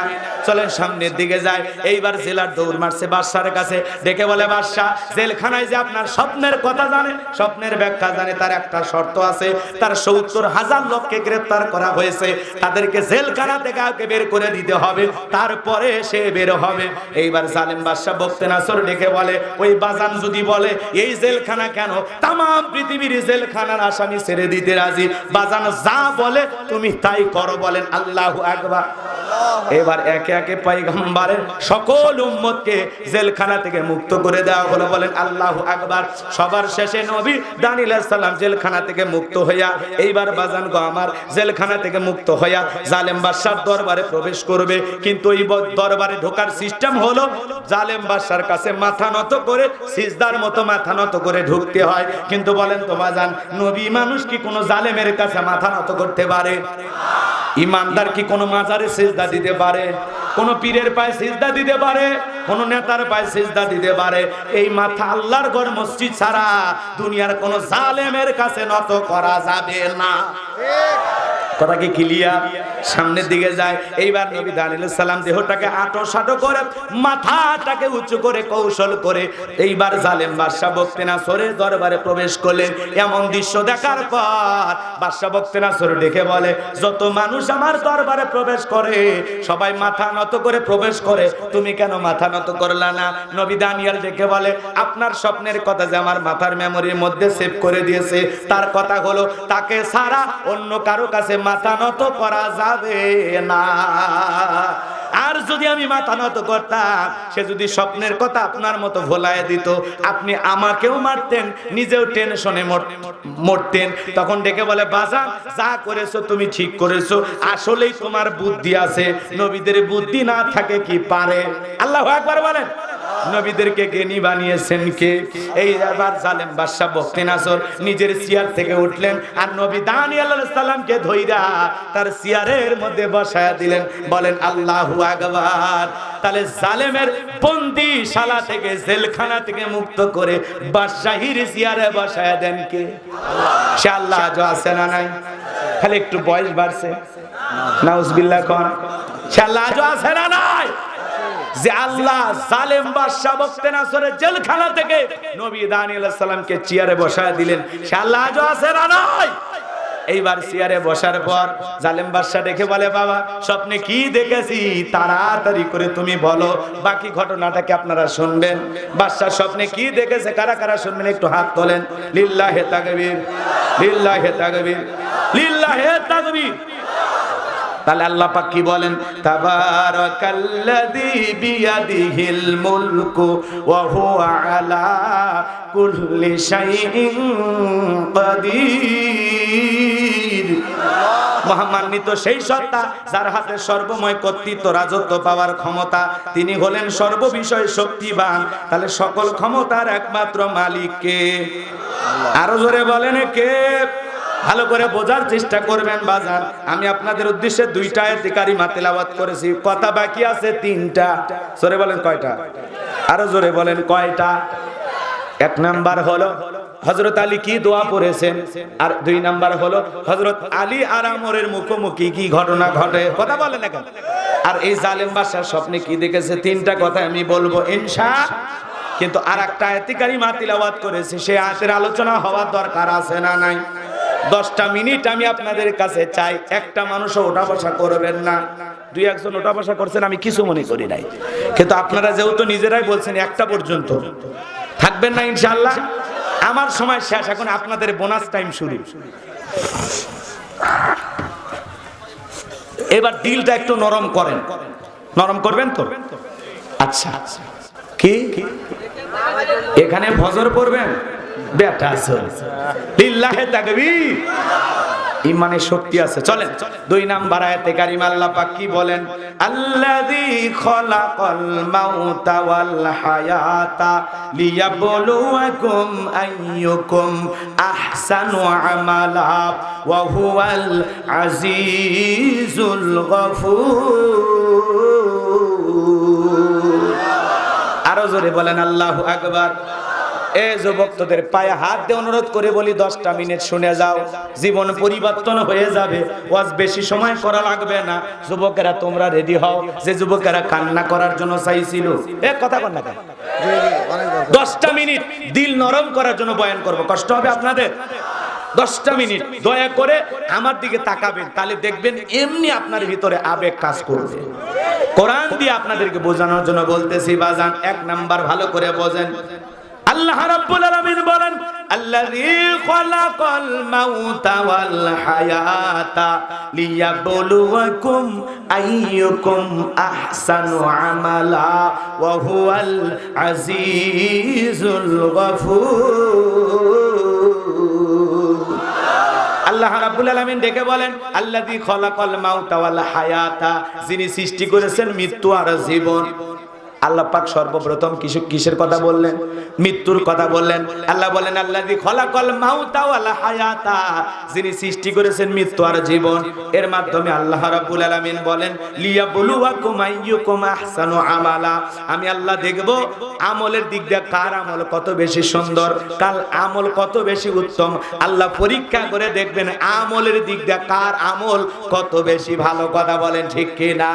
তাহলে আল্লাহ রাব্বুল আলামিন সর্বপ্রথম বললেন, আল্লাযী খালাকাল মাউতা ওয়াল হায়াতা, যিনি সৃষ্টি করেছেন মৃত্যু আর জীবন। আল্লাহ সর্বপ্রথম মৃত্যুর কথা কেন বললেন? কারণ আছে না নাই? এই দুনিয়াতে আসার একটা সিরিয়াল আছে, যাওয়ার কিন্তু কোনো সিরিয়াল নাই। দাদা আসছে, দাদার পরে বাবা আসছে, বাবার পরে আমি আসছি, আমার পরে আমার সন্তান আসছে।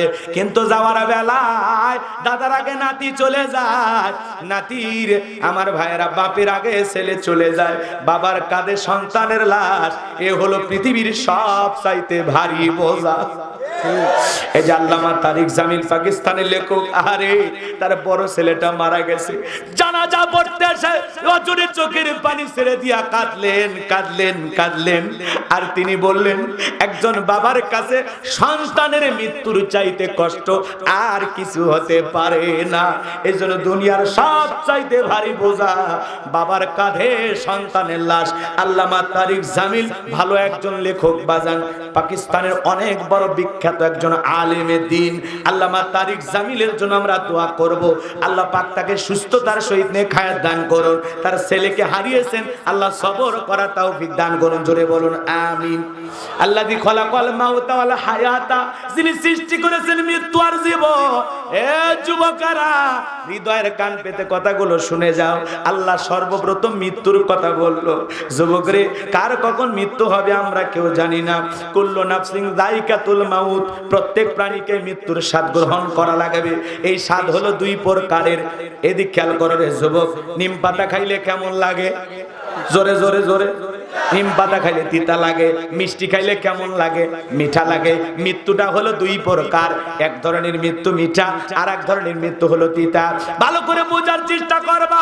এ চাপাই নবাবগঞ্জের যুবকেরা, হৃদয়ের কান পেতে কথাগুলো শোনো, দিলটা নরম করে কথাগুলো শোনো। যারা ইমানদার মুত্তাকি, আল্লাহর খাঁটি বান্দা, কোরআন সুন্নাহ মোতাবেক আমল করেছে, 5 ওয়াক্ত সালাত আদায় করেছে, খাঁটি মুসলমান, খাঁটি মুত্তাকি, আল্লাহর পরিপূর্ণ একজন প্রিয় বান্দা যারা হতে পড়েছে, ভালো করে বুঝবেন ইমানদারের মৃত্যুটা কেমন জানো? মায়ের কোলে দুধ পান করার শিশুটা যেমন মায়ের দুধ পান করতে করতে ঘুমের মধ্যে চলে যায়, ইমানদারের মৃত্যুটা তেমনি ভাবে হবে। সে তো টেরও পাবে না। বলেন আল্লাহু আকবার। যুবকরে, কখন যে মৃত্যু এসে সামনে দাঁড়াবে আমরা কেউ জানি না। আল্লাহ পাক দেখা বলেন, আইনামা তাকুনু ইদরিকুমুল মাউতু ওয়ালাউ কুনতুম ফি বুরুজিম মুশাইয়াদা। সূরা নিসার 78 নম্বর আয়াত। আল্লাহ ডেকে বলেন, যেখানে থাকো, যে অবস্থায় থাকো, মৃত্যু তোমাদেরকে ধরবেই। মৃত্যু থেকে পালানোর কোনো রাস্তা খোলা নাই। যুবকরে, তুমি মনে করো 10 তলা বিল্ডিং এ লিফট দিয়ে ওঠো, মনে করো হুজুর লিফটের সুইচ তো মনে হয় মালাকুল মউত বুঝবে না। যখন তোমার মৃত্যু আসবে, মালাকুল মউতকে তোমার খোঁজা লাগবে না, সে নির্ধারিত সময়ে তোমার আমার সামনে হাজির হয়ে যাবে। কথা বলেন ঠিক কি না? ওই 10 তলা বিল্ডিং এ যে ব্যক্তি ঘুমায় তারও কিন্তু মৃত্যু হয়। বিমানে চড়ে যে ব্যক্তি সফর করে, বিমানের সফর করা অবস্থায় মানুষ মারা যায়। কথা বলেন এখন। এই বাংলাদেশে একজন নারী বিমানে সফর করতেছে, ওই অবস্থায় সন্তান জন্ম দিয়েছে। তার মানে বিমানে চড়ে যদি সন্তান জন্ম দিতে পারে, ওই বিমানে চড়ে অনেক মানুষের মৃত্যু হতে পারে কিনা? জোরে বলেন পারে কিনা? যুবকরে, হৃদয়ের কান পেতে গুনাহগারের কথাগুলো শুনে যাও। মৃত্যু যখন তোমার আমার আসবে, বাজান গো আমার, আপনাকে আমাকে টাইম দেওয়া হবে না, নির্ধারিত সময়ে মালাকুল মউত হাজির হয়ে যাবে। যারা বেঈমান তাদের মৃত্যু হবে অত্যন্ত কষ্টকর।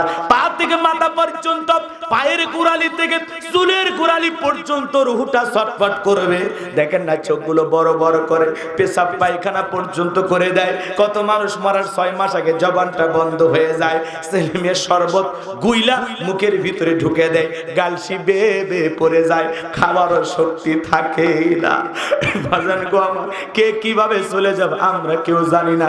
মৃত্যু সবার হবে, সবাইকে যেতে হবে। আল্লাহ নবী মুসা আলাইহিস সালামকে জিজ্ঞাসা করা হলো, ও নবী মুসা, তোমার কাছে মৃত্যুর যন্ত্রণা কেমন মনে হয়েছে? হযরত মুসা আলাইহিস সালাম দিকে বলে, আমার কাছে মৃত্যুর যন্ত্রণা এমন মনে হয়েছে জ্যান্ত ছাগলের গা থেকে চামড়া খসাইলে ছাগলের যেমন কষ্ট হয়, তার চাইতে মৃত্যুর কষ্ট আমার কাছে আরো বেশি মনে হয়। হে যুবক, নবীদের মৃত্যুর যদি অবস্থা হয়, আপনার আমার প্রিয় নবী ইন্তেকালের সময়, আরে নবীজি অসুস্থ অবস্থায় হযরত ফাতিমা অঝরে চোখের পানি ছেড়ে দিয়া কান্না করেন। ফাতিমার কান্না কেউ থামাইতে পারে না। ডেকে বলে, বাবা তুমি যদি চলে যাও আমি তো এতিম হয়ে যাব গো বাবা। ও বাবা, অনেক আগে মা কি হারিয়েছি, বাবা গো তুমি যদি চলে যাও আমাকে দেখার মতো আর কেউ থাকবে না। ফাতিমার কান্না নবীজি সহ্য করতে পারলেন। ডেকে বলে, মা ফাতিমা আয়, আমার কাছে আয়, তোর কানটা আমার মুখের সাথে লাগায় দে মা। আমার ভাইয়েরা, হযরত ফাতিমা নবীজির কান্নাও সহ্য করতে পারতেন না। একদিন হযরত ফাতিমা বাড়ি থেকে নবীজির বাড়ি পর্যন্ত এসেছেন। আমার নবী ঘরের দরজা বন্ধ করে একা একা আছেন। ডাক দেন, বাবা দরজা খোলো। বিশ্ব নবী দরজা খুলে দিয়েছে। হযরত ফাতিমা তাকায় দেখেন নবীজি অঝরে চোখের পানি ছেড়ে দিয়া কান্না করতেছে। নবীজির চোখের পানি দেখা হযরত ফাতিমা ডেকে বলে, বাবা আমার মা খাদিজার কথা ভেবে কি আপনি কান্না করেন, নাকি চাচা আবু তালেবের কথা ভেবে কান্না করেন? কি হয়েছে আপনার, আপনি কেন কাঁদেন?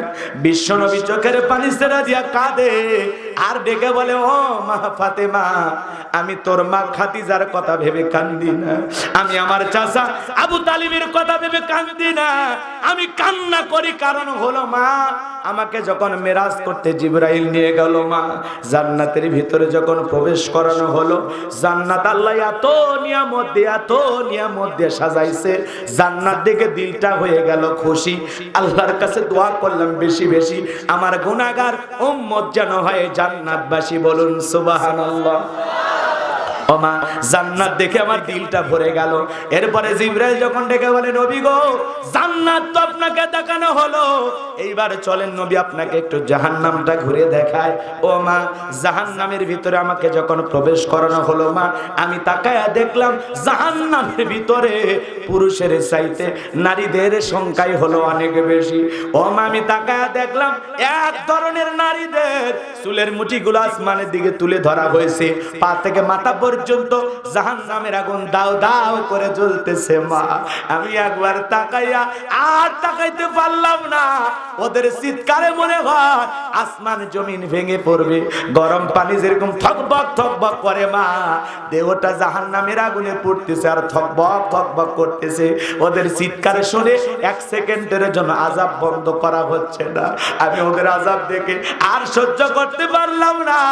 মালাকুল মউত, ভালো করে বুঝেন বাজার আমার।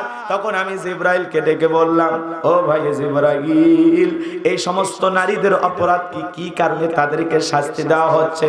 জিবরাইল ডেকে বলে, নবী, ও নবী, এই সমস্ত নারীদের তো তারাই যারা দুনিয়ার জমিনে মাথায় কাপড় দিত না, বেপরদায় চলাফেরা করত, স্বামীর কথা মানত না। এই জন্য আল্লাহ পাক এই সমস্ত নারীদেরকে এইভাবে জাহান্নামের আগুনে জ্বালাইতেছে, পোড়াইতেছে। ও মা, ওই জাহান্নামের শাস্তির কথা মনে পড়ে, ওই দৃশ্যটার কথা ভেবে আমি কান্না থামাইতে পারতেছি না। হযরতে ফাতেমা ডেকে বলে, বাবা, এই যদি হয় বেপরদায় চলাফেরা করা নারীর শাস্তি, আমি আজকে থেকে ফাতেমা আরো বেশি করে পর্দার গুরুত্ব বাড়ায়া দেব। ও সাপাই নবাব গজের মা, বোনেরা, হযরত ফাতেমা জান্নাতি নারীদের লিডার, সর্দারনি। মাগো মা জান্নাতি নারীদের নেত্রী হওয়ার পরেও ডেকে বলে, বাবা আজ থেকে আরো বেশি করে পর্দার গুরুত্ব বাড়ায়া দিব।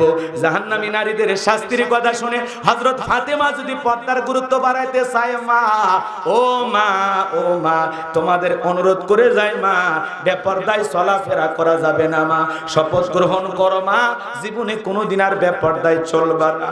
ও মা একটা মানুষ যদি তোমাকে বেপর্দায় অবস্থায় দেখে ফেলে মা, ও মা কমপক্ষে 7000 বছর জাহান্নামের আগুনে জ্বলা লাগবে। হযরতে ফাতেমা যেদিন ইন্তেকাল করবেন, হযরতে ফাতেমা সুন্দর করে সেজে গুজে অপেক্ষায় বসে আছেন। হযরত আলী যখন ঘরের ভিতর প্রবেশ করলেন, হযরত আলী ফাতেমাকে সালাম দিলেন। সালাম দেওয়ার পরে হযরত আলী তাকায়া দেখেন ফাতেমা এত সুন্দর করে সেজে আছেন, বিবিকে দেখে দুইটা হাত বাড়ায়া দিলেন। হযরত আলী যখন হাত বাড়াইছেন, হযরত ফাতেমা আলীর বুকের ভিতরে চলে গেলেন আর ডেকে বলে, বিবি রে আজকে কেন জানি এত সাজা গোজা করেছো, দেখেই তোমারে বড় ভালো লাগতেছে। হযরত ফাতেমা ডেকে বলে, স্বামী গো জীবনের শেষবারের মতো দেখে নাও, আর কোনোদিন তোমার সাথে দেখা নাও হতে পারে। ও স্বামী এটাই জীবনের শেষ দেখা। এই কথা শোনার পর হযরত আলী গাছের ঘোড়া কেটে দিলে গাছটা যেমন পড়ে যায়, ডেকে বলে, বিবি রে এটা কেমন কথা বলো, তুমি কেন চলে যাবা? তুমি যদি চলে যাও আলীকে ভালোবাসার মতো মানুষ তো আর কেউ থাকবে না। হযরত ফাতেমা ডেকে বলে, স্বামী আমার ইন্তিকালের পরে তোমার কাছে আমার একটা চাওয়া, বেশি মানুষকে জানাজা দেওয়ার জন্য আপনি ডাকবেন না। যদি জানাজা দেওয়ার জন্য বেশি মানুষ আসে, আমি নবীর মেয়ে, আমার কথা শুনে হাজার হাজার মানুষ জানাজায় উপস্থিত হবে। আমার লাশটা যখন সামনে রাখা হবে, আমি কতটুকু লম্বা ছিলাম না খাটো ছিলাম, মোটা ছিলাম না চিকন ছিলাম, মানুষ এটা অনুধাবন করতে পারে। এই জন্য স্বামী আমি মারা যাওয়ার পর তাড়াতাড়ি করে আমাকে দাফন সম্পন্ন করবেন। হযরতে ফাতেমা ইন্তিকালের পূর্বেও মৃত্যুর পরে কি হবে সেই কথা চিন্তা করেছেন। এমন চিন্তা আমার মা বোনদেরও করার দরকার আছে না না? জোরে বলেন দরকার আছে না নাই? নবীজির কানে যখন মুখ লাগাইয়া দিয়া দেখে বলে, মা ফাতেমা তোর চোখের পানি আমার সহ্য হয় না রে মা, আর এক ফোঁটাও কান্না করিস না মা, আমি নবীর ইন্তিকালের পরে সর্বপ্রথম তোমার সাথে আমার সাক্ষাৎ হবে। বলেন সুবহানাল্লাহ। হযরতে ফাতেমার কান্না বন্ধ হয়ে গেল। কথা বলেন না কেন? আজকে ভালো কাজে মানুষকে সহযোগিতা করবেন। আল্লাহ আমাদের সবাইকে নেক আমল করে, ভালো আমল নিয়ে আহসানু আমালা, উত্তম আমল করে আল্লাহর পছন্দের বান্দা হিসাবে উত্তম আমল করে কবরে যাওয়ার তৌফিক দান করুন। জোরে বলুন আমিন। আরো জোরে বলুন আমিন। দোয়া করে দেব ভাই। হ্যাঁ জি জি, কথাগুলো বলতে হবে।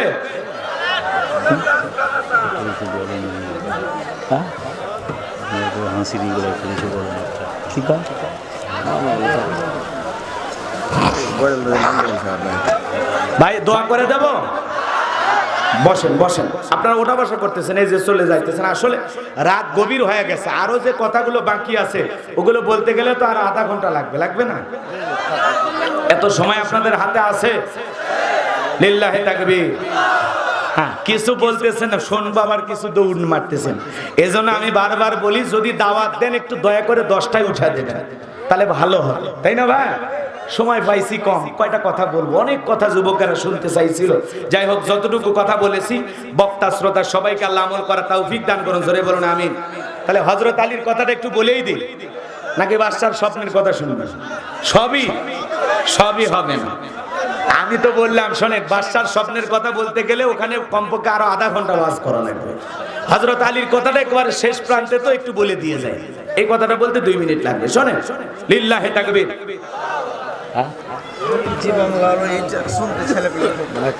ছেলেপেলের আবদার রক্ষা করা খুব কঠিন, তাই না? ওরা এই কাঁদবে, এই হাসবে, কখন কি চায় ওরা ঠিক নেই, ওদের নিয়মতাকে ঠিক হোক, আল্লাহ কবুল করেন। জোরে বলেন আমিন। ভাই কবরে যেতে হবে না? জোরে বলেন কবরে যেতে হবে না? কবর কিন্তু জায়গা ভালো না। কবর কি না? জোরে বলেন কবর কি জায়গা ভালো না, এটা মনে রাখা লাগবে। কথা বলেন এখানে ছয় দিন পরে নখ খসে যাবে, 9 দিন পরে চুল। কবর গাঘের সামান নিতে কইরো না কেউ ভুল। কবর জায়গা ভালো নয়, কবর জায়গা ভালো নয়। আমল দিয়ে কবর গৃহ সাজিয়ে নিতে হয়। কবর জায়গা ভালো নয়, কবর জায়গা ভালো নয়। আমল দিয়ে কবর গৃহ সাজিয়ে নিতে হয়। জোরে বলেন মারহাবা। 17 দিনে পেট পেটে শেষে পোকার খাদ্য হবে। 7 দিন পরে গোস্ত খাবে না, কঙ্কাল পরে রবে। 17 দিনে পেট পেটে শেষে পোকার খাদ্য হবে। 7 দিন পরে গোস্ত খাবে না, কঙ্কাল পরে রবে। 90 দিনে হাড়গুলি সব, 90 দিনে হাড়গুলি সব আলাদা হয়ে রয়। কবর জায়গা ভালো নয়, কবর জায়গা ভালো নয়। আমল দিয়ে কবর গৃহ সাজিয়ে নিতে হয়। 6 দিন পরে নখ খসে যাবে, 9 দিন পরে চুল। কবর গাঘের সামান নিতে কইরো না কেউ ভুল। কবর জায়গা ভালো নয়, কবর জায়গা ভালো নয়। আমল দিয়ে কবর গৃহ সাজিয়ে নিতে হয়। দেখের চেয়ে অহম্বর লোভ লালসার পাহাড়, হিংসায় চলে বিবেক হলো নফসের কালো আহার। দেখের চেয়ে অহম্বর লোভ লালসার পাহাড়, হিংসায় চলে বিবেক হলো নফসের কালো আহার। হামান কারণ সবারই এই, হামান কারণ সবারই এই পরিণতি পরিচয়। কবর জায়গা ভালো নয়, কবর জায়গা ভালো নয়। আমল দিয়ে কবর গৃহ সাজিয়ে নিতে হয়। 6 দিন পরে নখ খসে যাবে, 9 দিন পরে চুল। কবর গাঘের সামান নিতে কইরো না কেউ ভুল। কবর জায়গা ভালো নয়, কবর জায়গা ভালো নয়। আমল দিয়ে কবর গৃহ সাজিয়ে নিতে হয়। জোরে বলেন মারহাবা।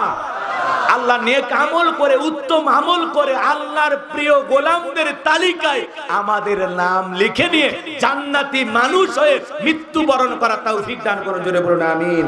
ওয়ালা তামুতুন্না ইল্লা ওয়া আনতুম মুসলিমুন। আল্লাহ বলে পরিপূর্ণ ঈমানদার মুসলমান না হওয়া পর্যন্ত মৃত্যুবরণ করো না। সেই মুসলমান হয়ে আল্লাহ মৃত্যুবরণ করা তৌফিক দান করুন। জোরে বলুন আমিন। আরো জোরে বলুন আমিন। ভাইরা আমার, হযরত আলীর কথাটা আপনাদেরকে একটু বলে দিয়ে যায়। এইবারও হযরত আলী এইবার তাকায়া দেখতেছেন আমর যেই তরবারি নিয়ে একটা যুদ্ধ করে, ওই তরবারিটাকে আল্লাহ পাক কাঠের তক্তা বানায়া দিয়েছে। সুবহানাল্লাহ বলে। লোহার তরবারিটা কি হয়ে গেছে? কাঠের তক্তা। তাহলে বলেন তো হযরত আলীর সাহস কমলো না বাড়লো? এইবার এক পা দুপা করে যখন দাগ বরাবর এসেছে, এইবার হযরত আলী যখন বাজার আমরকে মারার জন্য কাঠ বরাবর তরবারিটা ঠেকাইছে। তরবারি ঠেকাইতে দেরি, আল্লাহ দেহ থেকে কাল্লাটা ফেলাইতে দেরি করে নাই। বলেন আল্লাহু আকবার। দেহ থেকে গর্দান আলাদা করে দিলেন কে? এই জন্য ইমানদারদের কাজ হলো সামনে এগিয়ে যাওয়া। কথা বলেন না কেন? ইমানদারদের কাজ হলো সামনে এগিয়ে যাওয়া। বিজয় দেওয়ার মালিককে, সাহায্য করার মালিককে। মনে রাখবেন, ইসলামের বিজয় আনতে বেশি মানুষের প্রয়োজন হয় না।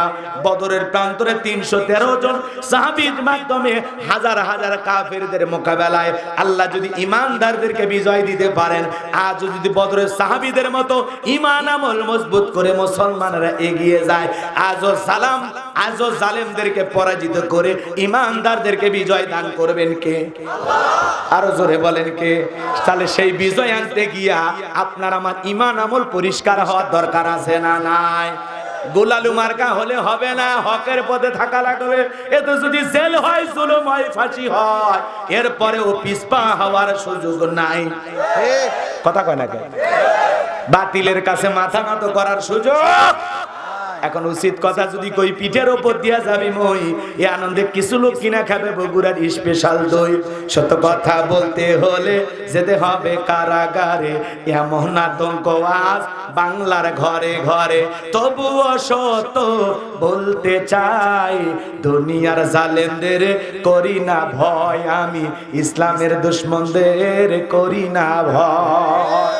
হক কথা বলতে গিয়ে যদি স্ত্রীকে বিধবা করতে হয়, সন্তানদের এতিম করতে হয়, মুসলমানকে প্রস্তুত থাকতে হবে কাপড়ের কাপড় মাথায় বেঁধে বাতিলের মোকাবেলা করার জন্য। কারা কারা এটি দু হাত তুলে আল্লাহকে দেখা। লিল্লাহি তাকবীর, লিল্লাহি তাকবীর। সাহস থাকা লাগবে। হযরত আলীর মতো সাহসী মানুষ হওয়া লাগবে।